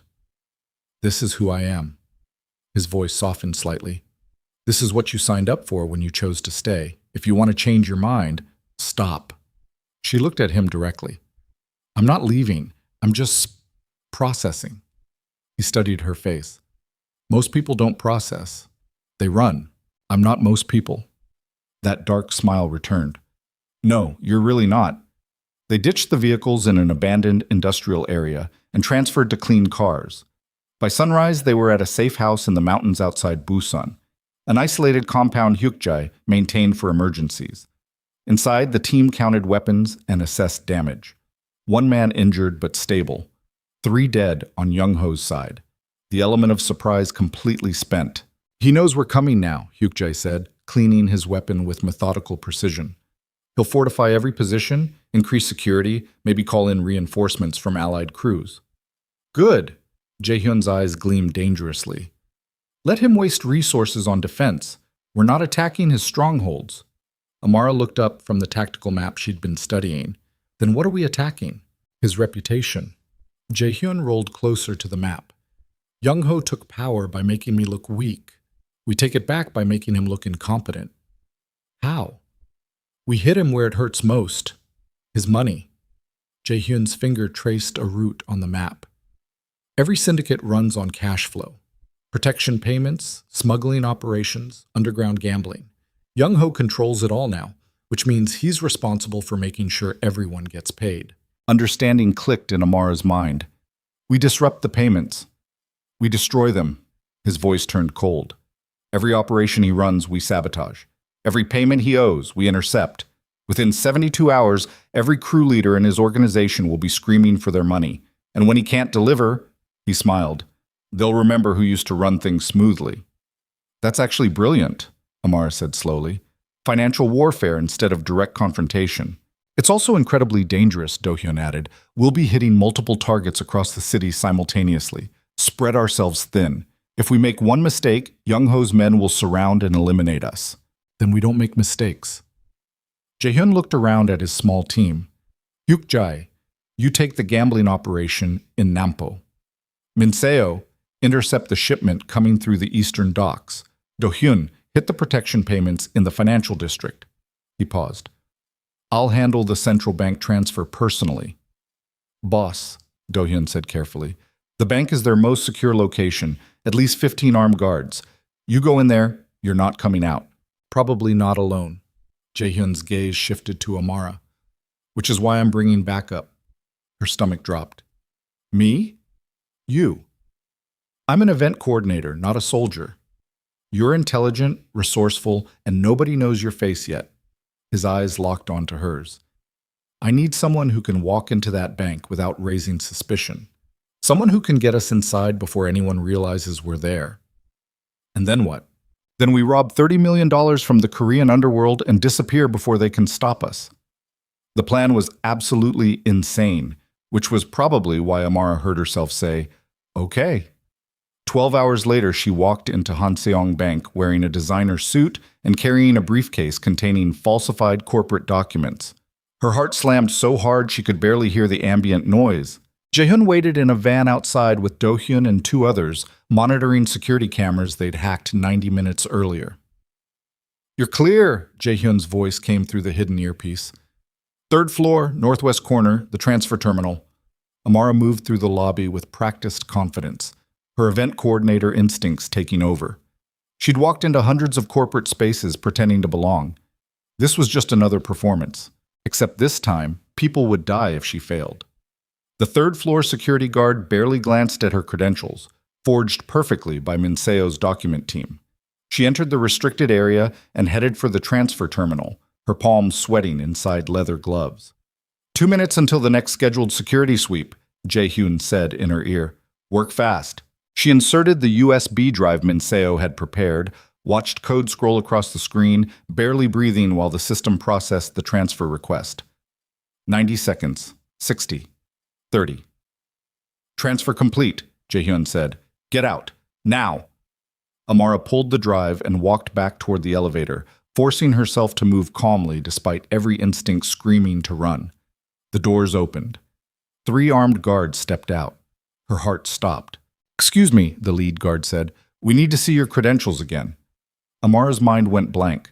Then training kicked in. Years of handling difficult clients, managing confrontations, staying calm under pressure. Of course. She pulled out the forged documents with steady hands. Is there a problem? The guard studied them carefully. Too carefully. These look legitimate, he said slowly. But we weren't informed about any corporate access today. That's strange. My office confirmed the appointment this morning. She kept her voice professional, slightly annoyed. If there's been a miscommunication, I can call my supervisor. That won't be necessary. His hand moved toward his weapon. Please come with us. Amara. Jae-hyun's voice in her ear was sharp. Do not go with them. We're coming in. The elevator behind the guards exploded. Not literally, but 3 men burst out of the stairwell, moving with lethal precision. Do-hyun took down the first guard with a brutal strike. Hyuk-jae dropped the second. The third reached for his radio, but Jae-hyun shot him from his wheelchair, rolling out of the stairwell with a weapon braced against his armrest. Move! He shouted at Amara. She ran. They made it to the ground floor before alarms started screaming. Building security flooded the lobby, weapons drawn, exits blocked. Back entrance, Jae-hyun ordered, wheeling toward a side corridor while Do-hyun and Hyuk-jae provided cover fire. Bullets tore through marble and glass. Amara stayed low, her ears ringing, her entire body shaking with adrenaline. This was nothing like the warehouse. This was chaos, violence, death closing in from every direction. They burst through an emergency exit into an alley where the van waited with the engine running. Do-hyun literally threw Jae-hyun's wheelchair into the back while Hyuk-jae dragged Amara inside. Tires screamed as they peeled away from the building. Behind them, security vehicles gave chase. Lose them, Jae-hyun ordered the driver. The van careened through downtown Busan at suicidal speeds, weaving between traffic while bullets shattered the back window. Amara pressed herself against the floor, breathing in gasps, convinced they were all about to die. Then they turned into an underground parking garage, switched vehicles in 30 seconds flat, and emerged on the opposite side of the district just as police sirens converged on the original chase route. They'd escaped. Somehow, impossibly, they'd escaped. In the new vehicle, nobody spoke for 5 full minutes, just breathing, processing, surviving. Finally, Amara sat up. Did we get it? 30 million, Minseo confirmed from the front seat, her laptop showing the transferred funds. Distributed across 40 different accounts, untraceable. Jae-hyun leaned back against the seat, his face pale but his eyes burning with triumph. Young-ho just lost a month's worth of payments to every crew in his organization. They'll kill him for this, Hyuk-jae said. That's the idea. Amara looked at Jae-hyun, this man who'd just robbed the underworld's bank from a wheelchair, who'd orchestrated financial warfare while trapped in a body that wouldn't cooperate, who'd turned weakness into strategy and survived through pure ruthless intelligence. You're terrifying, she said. He smiled. You just helped rob $30 million from the Korean Mafia. You're not exactly innocent anymore. She laughed, sharp, slightly hysterical. No, I guess I'm not. Her phone buzzed. Unknown number. She almost didn't answer, but something made her check. A photo appeared on screen. Mirin, bound to a chair, bleeding from a cut above her eye, terror written across her face. Below the image, you have 12 hours to return the money and surrender, or the woman who started this all dies screaming. Your choice, boss. Amara's blood went cold. Jae-hyun, she showed him the phone. His expression went completely blank. Then something dark and furious flickered behind his eyes. He took Mirin, Amara said unnecessarily. Yes. The woman who humiliated you, who walked out, who was paid to destroy you. Her voice hardened. Are you really going to save her? Jae-hyun stared at the photo for a long moment. Then he looked at Amara. What do you think I should do? He asked quietly. It was a test. She knew it was a test, knew he was asking if she was truly all in, truly willing to make the ruthless decisions this world required. She thought about Mirin calling Jae-hyun a cripple, thought about the humiliation, the betrayal, the pain that woman caused. Then she thought about the man she'd found in that gym, broken and exhausted and desperately trying to prove he was human. I think, Amara said slowly, that leaving her to die makes you exactly what Young-ho claims you are. Weak, vengeful, unworthy of loyalty. She met his eyes. But saving her, saving the woman who betrayed you, proves you're still the man who built an empire on something more than just fear. His throat worked. She doesn't deserve to be saved. Maybe not, but you deserve to be the kind of person who saves her anyway. Silence stretched between them. Then Jae-hyun nodded once. Do-hyun, find out where Young-ho's holding her. Boss, this is obviously a trap. I know it's a trap. Find her anyway. They tracked Mirin to an abandoned factory on the waterfront. Exactly the kind of isolated location perfect for an ambush. Every tactical analysis screamed at them to walk away, to let Young-ho keep his hostage, to preserve their resources for the final confrontation. Jae-hyun refused. This is suicide, Do-hyun said for the third time as they approached the factory in darkness. We should call it off. No. Jae-hyun checked his weapon with steady hands. We go in. We get her. We get out. And when Young-ho springs his trap, then we spring ours. He looked at his small team, 8 people total against whatever Young-ho had waiting inside. Everyone ready? Nods all around. Grim determination. They knew the odds. They went anyway. Amara stayed in the vehicle despite every instinct to follow. Her job was extraction. Engine running, escape route clear, ready to move the moment they emerged. If they emerged. She watched them disappear into the factory through night vision binoculars, her heart in her throat, her hands gripping the steering wheel hard enough to hurt. 4 minutes of silence. Then gunfire exploded like thunder, muzzle flashes visible through broken windows. Shouting, more shots, the sound of something heavy crashing. Amar's entire body tensed. Come on, come on, come on! The factory's main door burst open. Do-hyun emerged first, half carrying an unconscious Mirin. Hyuk-jae followed, limping badly. Then 2 more team members, both injured. No Jae-hyun. Where is he? Amar shouted as they threw Mirin into the vehicle. Still inside, Do-hyun gasped. Young-ho's men surrounded him. We got separated. Go back. He ordered us to leave, to get Mirin out, to... Amara didn't wait to hear the rest. She grabbed a weapon from the vehicle, checked the safety the way she'd seen Do-hyun do it 100 times, and ran toward the factory. Amara! Do-hyun's shout followed her. Stop! She didn't stop. She burst through the factory entrance into chaos and smoke and violence, bodies on the ground, blood everywhere.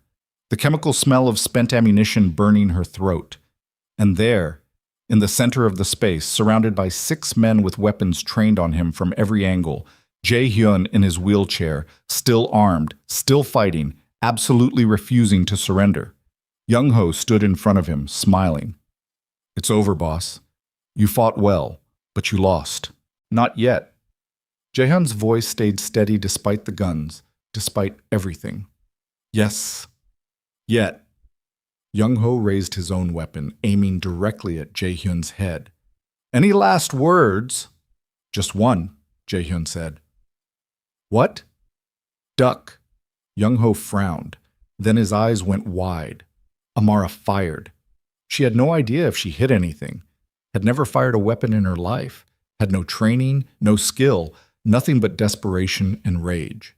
But it was enough. The shot went wide but caused Young-ho's men to scatter, to turn their attention away from Jae-hyun for just 1 critical second.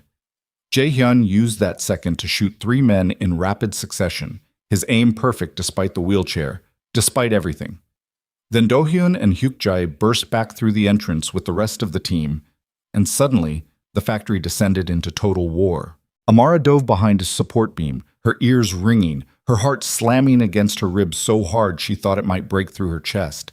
She'd just killed someone. Maybe she didn't know, couldn't think about it, couldn't process. Strong hands grabbed her shoulders, Jae-hyun pulling her down beside him behind his wheelchair. "What the hell are you doing?" he shouted over the gunfire. "Saving you! You could have died. So could you." He stared at her, and even in the chaos, even surrounded by violence and death, something passed between them that needed no words. Then Young-ho appeared above them, weapon raised, rage and disbelief carved into his face. "You should have run," he snarled. "Should have taken your money and disappeared. But you came back for her." He gestured toward where Miran lay unconscious in the vehicle outside. "For the woman who betrayed you?" "Yes," Jae-hyun said simply. "Why?" "Because that's what leaders do." Jae-hyun's voice turned cold as ice. "They protect people. Even the ones who don't deserve it. You'll never understand that." Young-ho's finger tightened on the trigger. Amara moved without thinking, throwing herself between the weapon and Jae-hyun just as the shot fired. Pain exploded through her shoulder like lightning, spinning her backward. She heard Jae-hyun scream her name, heard more gunfire, heard chaos erupting around her. Then darkness pulled her under, and the last thing she saw was Jae-hyun's face above hers, terrified and furious and completely shattered, and she thought, "At least I saved him." Then nothing. Amara woke to the smell of antiseptic and the steady beep of medical equipment. Pain radiated from her left shoulder in waves that made her breath catch, but she was alive, conscious, aware of white ceiling tiles and the feeling of clean sheets against her skin. A private hospital room. Expensive. Secure. She turned her head slowly, every movement sending fresh agony through damaged tissue, and found Jae-hyun asleep in his wheelchair beside the bed. His hand rested near hers on the mattress, close enough to touch, but not quite making contact. His face looked haggard, dark circles under his eyes, several days of stubble on his jaw. Exhaustion carved into every line. How long had she been unconscious? She tried to sit up. The pain nearly knocked her back down. Jae-hyun's eyes snapped open instantly. "Don't move." His voice came out hoarse, wrecked, like he'd been screaming or hadn't spoken in days. "What happened?" Amara managed. "You took a bullet for me." His eyes were dark, furious, haunted. "You threw yourself in front of a gun. Again." Memory crashed back. The factory, Young-ho, the weapon aimed at Jae-hyun's head. "Did I save you?" she asked. "Yes." "Then it was worth it." His jaw clenched so hard she could see the muscle jump. "You almost died." "But I didn't. The bullet went through your shoulder, missed your lung by 2 centimeters, nicked an artery. You bled out on that factory floor while I—" His voice cracked. "While I couldn't do anything except watch you dying and scream for help like a useless— Stop!" She found his hand with her good one, squeezing hard. "I'm alive. You're alive. That's what matters. You shouldn't have come back for me." "Yes, I should have." "Amara? No." Her voice turned hard despite the pain. "Listen to me very carefully. I walked into that factory knowing exactly what I was risking. I made a choice. Don't you dare dishonor that choice by wishing I hadn't made it." He stared at her, something raw and broken moving behind his eyes. Then his shoulders sagged and he pressed his forehead against their joined hands, his breath shaking. "I thought I lost you," he whispered. "You didn't. I thought—" He couldn't seem to finish the sentence. Amara squeezed his hand again, feeling his fingers grip hers like a lifeline. They stayed like that for a long moment. Her in the hospital bed with a bullet wound. Him in a wheelchair with a shattered empire, both of them alive against impossible odds. Finally, she asked the question burning in her mind. "What happened after I passed out?" Jae-hyun lifted his head slowly. His expression shifted from vulnerable to cold and hard in seconds. "Young-ho is dead," he said flatly. The words hung in the air between them. "Do-hyun killed him?" "No." His eyes met hers. "I did." She'd expected that answer, but hearing it still sent a chill through her chest. "How?" "After you went down, I shot him 3 times, center mass. Then once in the head to be sure." His voice stayed eerily calm. "Then I held you while you bled, and refused to let go even when Do-hyun tried to get you to the vehicle. I wouldn't leave you. Wouldn't let you die alone. Amar's throat tightened. Dr. Kwan saved your life, he continued. Emergency surgery in the back of a moving van because we couldn't risk a public hospital. You were unconscious for 4 days. The wound got infected. You had a fever that peaked at 40 degrees. We thought... He stopped, swallowed hard. We thought we were going to lose you anyway. But you didn't. No. His hand tightened on hers. You're too stubborn to die. Despite everything, she smiled. Learned from the best. A knock at the door interrupted them. Do-hyun entered, his expression carefully neutral, but his eyes showing relief when he saw Amara awake. Boss, he said, the crew leaders are here. Jae-hyun's entire demeanor changed instantly, vulnerability vanishing behind the mask of authority. All of them? Every single one. They're waiting in the conference room. What do they want? To talk. Do-hyun paused. About leadership. Understanding clicked in Amar's mind. With Young-ho dead and the $30 million still missing, the entire organization was in chaos. The crew leaders needed someone to take control before the empire collapsed completely. They needed Jae-hyun. Go, Amar said quietly. He looked at her. I'm not leaving you. Yes, you are. Because this is why we fought. She squeezed his hand. This is why I took that bullet, so you could reclaim what's yours. Her voice softened. Go be their king. For a moment, she thought he'd refuse. Then he nodded once, released her hand reluctantly, and rolled toward the door with Do-hyun. He paused at the threshold and looked back. Don't you dare die while I'm gone. Wouldn't dream of it. He left. Amar collapsed back against the pillows, exhausted from 10 minutes of consciousness. But beneath the pain and fatigue, something burned steady and certain. They'd survived. Against every odd, every enemy, every impossible situation, they'd survived. Now they just had to figure out what came next. The conference room was in a neutral hotel across town, secured by Hyuk-jae's men and swept for surveillance devices 3 times. 13 crew leaders sat around the table, the same men who'd voted Jae-hyun out less than a week ago. Now they stood when he entered. The gesture said everything. Jae-hyun rolled to the head of the table and stopped, his expression cold and controlled. Gentlemen, Park Jin-woo spoke first, his voice careful. Boss, we made a mistake.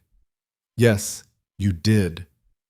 Young-ho convinced us you were weak, that the marriage, the press conference, the public vulnerability meant you couldn't lead. Park's jaw tightened. We were wrong. Were you? Jae-hyun's voice stayed dangerously soft. Or were you just opportunistic, saw a chance to grab power and took it? Uncomfortable silence. Be honest, Jae-hyun continued. Would any of you be here if Young-ho was still alive? If the money was still flowing? If I hadn't proven I could still win? More silence. Guilty, heavy silence. That's what I thought. He leaned back in his wheelchair. So let me be very clear about something. I don't want your loyalty because you fear me. I don't want your obedience because I proved I can still kill. I want you to follow me because you genuinely believe I'm the best person to lead this organization. You are, Hyuk-jae said firmly. You always have been. Then why did you vote against me? Because we were scared. The admission came from Kim Sang-min, one of the younger underbosses. Scared of change, scared of weakness, scared that if you fell, we'd all fall with you. He met Jae-hyun's eyes. But you didn't fall. You adapted. You survived. You came back from complete destruction and killed the man who betrayed you. His voice hardened with respect. That's not weakness. That's evolution. Jae-hyun studied each face around the table, saw genuine remorse in some, calculated loyalty in others, fear in a few. He'd take it. Here's how this works, he said. I'm taking back control of this organization, not through fear, not through violence, through competence. His eyes narrowed. Young-ho's coup exposed every crack in our infrastructure, weak security, financial vulnerabilities, internal betrayals. We're going to fix all of it. How? Park asked. By changing the rules. Jae-hyun's voice turned hard. No more ruling through terror, no more loyalty bought with threats. From now on, this organization operates on earned respect and shared profit. You follow me because following me makes you successful. You betray me, and you lose everything you've built. That's, Kim hesitated. That's not how the underworld works. Then maybe it's time the underworld evolved.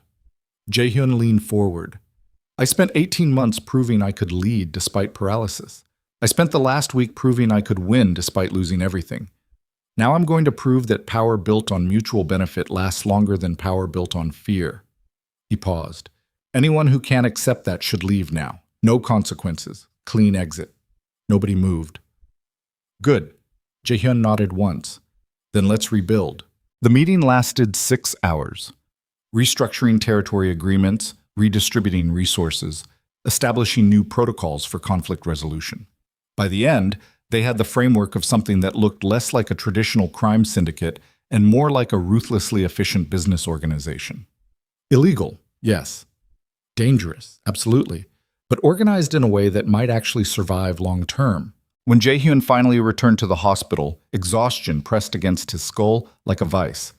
But beneath the fatigue, something else burned. Hope. He found Amara awake, sitting up slightly with her shoulder heavily bandaged. Dr. Kwan stood nearby checking vitals. She's healing well, the doctor said. Another week of rest, then physical therapy for the shoulder. She'll have full mobility eventually, but it'll take time. Thank you, Jaehyun said quietly. Dr. Kwan nodded and left, giving them privacy. Amara looked at him. How did it go? They want me back. Of course they do. You're the only one who knows how to actually lead. She smiled slightly. What did you tell them? That I'd take back control on my terms. No more ruling through fear, new structure, new rules. He rolled closer to the bed. They agreed. Just like that? They're terrified of what happens if I say no. The organization would fracture within days. His expression turned wry. Fear still has its uses. I'm just choosing to build something better on top of it. Evolution, she said softly. Someone recently taught me that strength isn't about never breaking. It's about what you build after you've been shattered. His eyes met hers. I'm trying to remember that. They sat in comfortable silence for a moment. Then Amara asked the question they'd both been avoiding. What happens to us? Jaehyun's expression shifted to something uncertain, vulnerable. What do you want to happen? I asked first. Fair enough. He took a slow breath. The contract is void. Everything that happened, the coup, the violence, you nearly dying, that wasn't part of our agreement. You fulfilled your obligation 10 times over. He pulled out his phone, showed her a bank transfer. $20 million. Transferred this morning to your account. More than we agreed on. Enough for you to disappear. Start over. Build whatever life you want. Her chest tightened. You're giving me an exit. I'm giving you a choice. His voice went soft. 1 year, we agreed. No emotional attachment. But that fell apart the night you found me in the gym. We both know it. And I won't trap you in a life you didn't choose just because circumstances changed. So if I take the money and leave? Then you leave. Pain flickered across his face. No hard feelings, no consequences. Just freedom. Amara looked at the transfer amount on his phone. $20 million. More money than she'd ever imagined having. Enough to go anywhere, do anything. Never worry about survival again. Everything she'd wanted when she first agreed to this insane arrangement. And if I stay? She asked quietly. His breath caught. What? If I don't want the money, if I don't want to leave, if I want... She met his eyes directly. If I want this to be real, what happens then? Amara? Mom. Answer the question, Jaehyun. He stared at her for a long moment, emotions warring across his face. Then he spoke, his voice barely above a whisper. Then I would spend every single day for the rest of my life trying to deserve you. Her throat tightened. You already do. No, I don't. He moved closer, his hand finding hers. You took a bullet for me. You walked into hell without hesitation. You saw me at my absolute worst, broken, screaming, failing. And you didn't run. You stayed. His voice cracked slightly. Nobody has ever stayed. I'm still here. Why? The word came out raw. Why would you choose this? Choose me? You could have anything. Go anywhere. Build a normal life away from violence and crime and constant danger. Instead, you're sitting in a hospital bed with a gunshot wound because you threw yourself in front of a weapon to save a man who... He stopped, swallowed hard. Who loves you too much to ever ask you to sacrifice more than you already have. The confession hung in the air between them. Amara's eyes burned. Say that again. What? The last part. Say it again. His hand tightened on hers. I love you. I think I started falling the moment you stepped between me and Young-ho in that ballroom. I know I was completely gone the night you helped me off that gym floor. His voice turned fierce. I love you enough to let you go if that's what you need. But I'm selfish enough to pray that you stay. Tears slipped down her cheeks. You're an idiot. He blinked. What? You think I walked into that factory, took a bullet, and spent 4 days unconscious just to walk away afterward? She laughed through the tears. Jae-hyun, I could have left 100 times, could have taken the money and run the moment things got dangerous. But I didn't. You know why? Tell me. Vamos. Because somewhere between that fake wedding and this hospital room, you stopped being a transaction and became the most real thing in my life. Her voice broke. Because I love you too. Your strength, your vulnerability, your stupid determination to keep fighting even when every odd is against you. She squeezed his hand hard. I love all of it, even the parts that terrify me. Amara, so no. She cut him off firmly. I'm not taking the money and leaving. I'm staying right here with you, for real this time. No contracts, no time limits, just us. For 3 seconds, he didn't move, didn't breathe, just stared at her like she'd offered him something impossible. Then he leaned forward and kissed her. It was careful because of her injury, gentle despite the desperation behind it. His hand cupped her face like she was something precious and breakable. She kissed him back with everything she had, all the fear, all the relief, all the love she'd been holding back for weeks. When they finally pulled apart, both breathing hard, Jae-hyun rested his forehead against hers. This life is dangerous, he whispered. I know. You'll always be a target, always be at risk, always be looking over your shoulder. I know that too. I can't promise you safety or normalcy or a peaceful existence. Good, she met his eyes, because I don't want any of those things. I want you. Broken parts, wheelchair, criminal empire and all. His laugh came out shaky. You're insane. Learn from the best. He kissed her again, slower this time, savoring it. Then he pulled back just enough to speak. Marry me, he said. She smiled. We're already married. For real this time. No contracts, no money, no business arrangements. His eyes searched hers. Just you and me choosing each other. Completely. When? Whenever you're healed. Whenever you're ready. His voice softened. Whenever you want to stand beside me and promise forever to a man who will spend his entire life trying to deserve it. Amara's chest ached with the intensity of what she felt. Yes. Yes? Yes. I'll marry you again for real, forever. She kissed him once more. But you're already enough, Jae-hyun. You don't have to keep trying to earn something you already have. His arms wrapped around her carefully, holding her as close as her injury allowed. They stayed like that for a long time, two people who'd found each other in the worst possible circumstances and somehow built something real from the wreckage. 3 months later, Amara stood in a small garden overlooking the ocean, watching the sunset paint the sky in shades of gold and crimson. Her shoulders still ached sometimes when the weather changed, but Dr. Kwan said the scar tissue would fade eventually. She barely noticed anymore. Behind her, workers put finishing touches on the setup.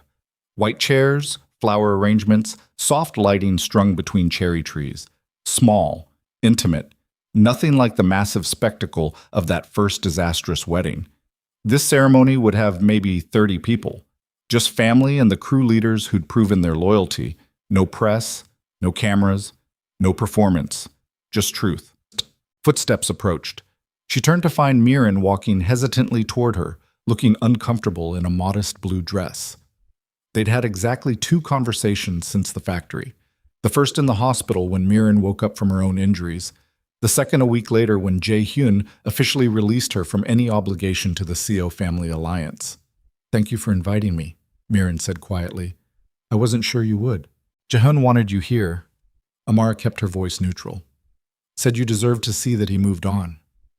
He moved on with someone infinitely better than me. Miran's eyes held genuine regret. For what it's worth, I'm sorry. For the wedding, for the humiliation, for taking Young-ho's money and destroying everything. Why did you do it? Fear. The admission came out bitter. I was scared of being tied to a man who couldn't walk, scared of what people would think, scared of my family's judgment. She looked at Amara. I was a coward. You weren't. That's the difference between us. Amara studied the woman who'd started this entire chain of events, who'd called Jae-hyun a cripple and walked away, setting off the sequence that led to everything. The marriage, the coup, the war, the love. You were human, Amara said finally. Flawed and scared and human. I can't hate you for that. Why not? Because if you hadn't walked out, I never would have walked in. She smiled slightly. So in a strange way, I owe you everything. Miran's eyes widened, then she laughed, sharp and surprised. That's a very generous way to look at it. I'm feeling generous today. Amar glanced toward the house where Jae-hyun was getting ready. He forgave you, you know. Actually forgave you. Not because you deserved it, but because holding on to that anger was destroying him. He's a better person than most people give him credit for. Yes, he is. Miran nodded once, then walked away to find her seat. Amara watched her go, feeling something release in her chest. Forgiveness wasn't about excusing the harm. It was about refusing to let that harm define the future. Mrs. Choi appeared at her elbow. It's time, dear. Amara took a deep breath and followed her inside to the small room where her dress waited. Not white this time, a soft ivory that glowed in the evening light. Simple, elegant, real. Her mother helped her into it, tears streaming down her face. I still can't believe my daughter married a Korean Mafia boss. Ex-Mafia boss, Amara corrected. He's restructuring, making it legitimate. Mostly. Mostly?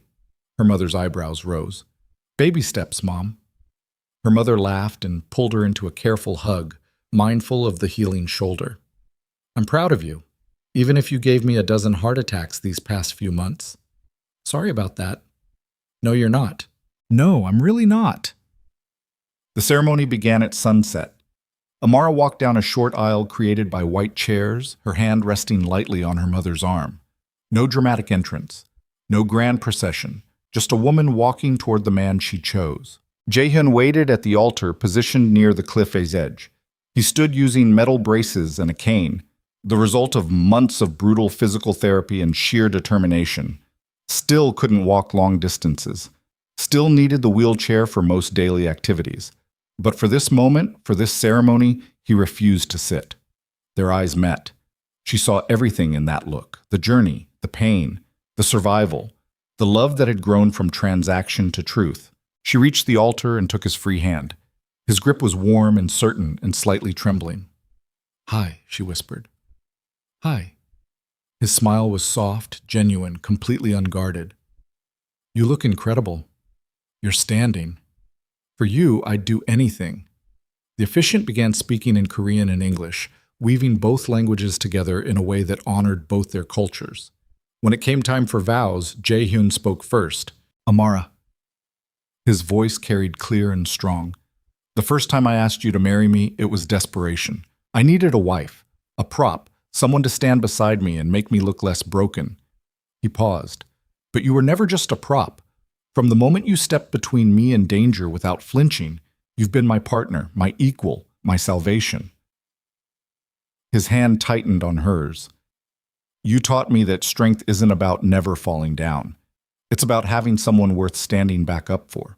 So I promise you this, I will spend the rest of my life standing beside you in whatever form that takes. I will protect you, challenge you, love you completely. I will be your partner in everything for as long as you'll have me. Tears streamed down Amara's face. Then she spoke. Jae-hyun, you offered me money, safety, freedom, everything I thought I wanted. She smiled through the tears. But you gave me something more valuable.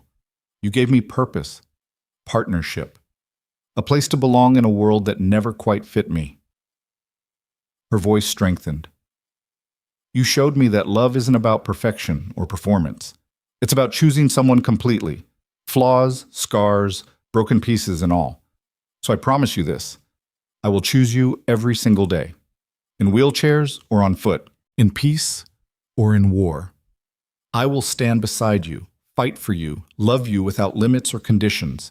You are mine, and I am yours, forever. The officiant pronounced them married. Jae-hyun leaned on his cane and pulled Amara close with his free arm, kissing her while the small crowd erupted in applause. The sun slipped below the horizon, painting them in gold and shadow. When they finally pulled apart, he whispered against her lips, "Thank you." For what? For staying. For choosing me. For making me believe in something more than just survival. She cupped his face gently. "Thank you for teaching me I was always strong enough. I just needed someone worth fighting for." They kissed again, and this time the applause was drowned out by the sound of waves crashing against the cliff below. Later, at the small reception, Amara watched Jae-hyun move through the crowd with careful steps, his cane supporting him, his smile genuine. The crew leaders who'd once voted him out now stood and bowed when he approached, showing genuine respect earned through survival rather than fear. Hyuk-jae raised a glass. To the boss who refused to quit, and to his wife who was crazy enough to follow him into hell. To the boss and his queen, Park Jin-woo added. Everyone drank. Do-hyun approached Amara while Jae-hyun was occupied with other guests. "Mrs. Kang, I wanted to apologize." She looked at him. "For what?" "For doubting you. For thinking you were just—" He struggled for words. "Just a transaction. I was wrong. You're the strongest person I've ever met." "I'm really not." "Yes, you are." His expression turned serious. "You threw yourself in front of a bullet for him. Most people wouldn't do that for family. You did it for a man you'd known barely a month. He was worth saving." "So were you." Do-hyun's voice softened. "And for what it's worth, I'm glad you both survived. The boss is better with you beside him, calmer, more human." He was always human. People just didn't bother looking past the wheelchair. "No, we didn't." He nodded once. "That's changing now, because you forced us to see." He walked away before she could respond, leaving her standing there processing the words. Jae-hyun appeared at her side, moving slowly but steady. What did Do-hyun want? To apologize, and to thank me for making you more human. "I've always been human. I know that. They're finally figuring it out." She took his hand. "How's the leg?" "Hurting, but I'll make it another hour before I need to sit." He looked out over the gathered crowd. Former enemies, loyal friends, family who'd traveled across oceans to be here. "This is different from last time." "Very different." "Better?" "Infinitely better." She leaned against his shoulder carefully. "No performance? No cameras? Just people who actually care whether we make it." "We'll make it." His voice carried absolute certainty. "We've survived everything else. What's a marriage compared to assassination attempts and hostile takeovers?" She laughed. "When you put it that way." They stood together watching the night deepen around them, two people who'd found each other in chaos and built something real from the wreckage. The future stretched ahead, uncertain and dangerous, and absolutely worth fighting for. 1 year later, Amara stood in the kitchen of their seaside home watching Jae-hyun attempt to cook breakfast. He moved between the counter and stove using his cane, his wheelchair parked nearby for when fatigue set in. The physical therapy had given him maybe 2 hours of walking time per day. He used every minute stubbornly. "You're burning the eggs," she said from her position at the table, her laptop open with designs for her new business. A luxury event company that had exploded in popularity after the wedding scandal. Turned out people loved hiring the woman who'd married a mafia boss and survived. "I'm not burning anything," Jae-hyun protested. Then smoke billowed from the pan. "Okay, maybe I'm burning them a little." She got up and took over, hip-checking him gently aside. "Go sit down before you hurt yourself." "I can cook." "You can do many things. Cooking is not one of them." He grumbled but moved to the table, easing into his wheelchair with visible relief. His legs ached after extended standing. They probably always would, but he'd stopped seeing it as weakness. Evolution, he'd learned, meant accepting limitations while building strength around them. I have a meeting with the Seoul Council tonight, he said, reviewing his own schedule on a tablet. They want to discuss the expansion proposal. The legitimate expansion proposal? Yes, completely legal. Construction contracts, logistics management, security consulting. No smuggling, no extortion, just business. You sound disappointed. I'm really not, he smiled. Turns out running a legitimate operation is significantly less stressful than running a criminal empire. Who would have thought? She set the fixed breakfast in front of him. Eggs that weren't burned, toast, fruit. I have 3 events this month: corporate gala, wedding, and a product launch for a tech company. The wedding is going to be ironic. Very, but they specifically requested me because of our story. She sat down across from him. Apparently we're relationship goals now. He nearly choked on his coffee. We got shot at multiple times. I know, but we survived together. People find that romantic. People are insane, says the man who married his event coordinator after a wedding disaster. Fair point. They ate breakfast together while morning sun spilled through the windows, painting everything gold. Jazz played softly from speakers in the living room. Outside, waves crashed against the cliff in steady rhythm. Peaceful, real, home. After breakfast, they walked, slowly, carefully, along the cliff path that ran behind the property. Jaehyun used his cane. Amara stayed close enough to help if needed, but far enough to give him independence. I never thought I'd have this, he said quietly, watching the ocean. Breakfast? Peace. He stopped walking and turned to face her. I spent so many years ruling through fear and violence, thinking power was the only thing that mattered. Then I lost everything and discovered. He reached for her hand. This matters more. You matter more. The life we built together matters more than any empire ever could. Amara stepped closer, wrapping her arms carefully around him while he balanced on the cane. You know what I never thought I'd have? What? A place to belong. A home that feels real. Someone who sees me completely and loves me anyway. She looked up at him. Someone worth taking a bullet for. Still not over that? Never getting over that? He kissed her forehead, then her cheek, then her mouth, slow and gentle and full of promises that had nothing to do with contracts or transactions. I love you, he whispered. I love you too. They stood there on the cliff path in morning sunshine, 2 people who'd survived hell together and built something beautiful from the ashes. The scars remained, physical and emotional, but they wore them like badges of honor. Proof they'd fought. Proof they'd survived. Proof that sometimes the most real love starts in the messiest, most impossible circumstances and becomes something worth every sacrifice. Behind them, the mansion stood solid and secure. Ahead, the ocean stretched endless and wild. And between those 2 points, they existed, perfectly imperfect, scarred and healing, absolutely certain that whatever came next, they'd face it together. Because that's what partners do. They choose each other, again and again and again. Until choosing becomes breathing. Until together becomes forever. Years later, long after the scandal faded and the underworld transformed into legitimate business, Amara would look back on that first night in the ballroom and marvel at the chain of events that followed. One humiliation, one impulsive decision, one contract that became something infinitely more valuable. She'd walked into Kang Jae-hyun's life by accident and stayed by choice, had seen him at his absolute lowest and loved him anyway, had taken a bullet for him and would do it again without hesitation. And he'd done the same for her, had given her purpose, partnership, and a love that didn't require perfection, had taught her that strength wasn't about never falling, it was about standing back up, together, always together. And as they danced slowly in their kitchen years later, his cane resting nearby, her arms around his neck, jazz playing through the speakers while dinner burned forgotten on the stove, Amara finally understood what her event coordinator brain had missed that chaotic night. The best things in life aren't planned, they're survived. And the love worth having is the kind that sees you completely shattered and says, I'll help you rebuild, together. That's what they had. That's what they'd always have. And it was more than enough.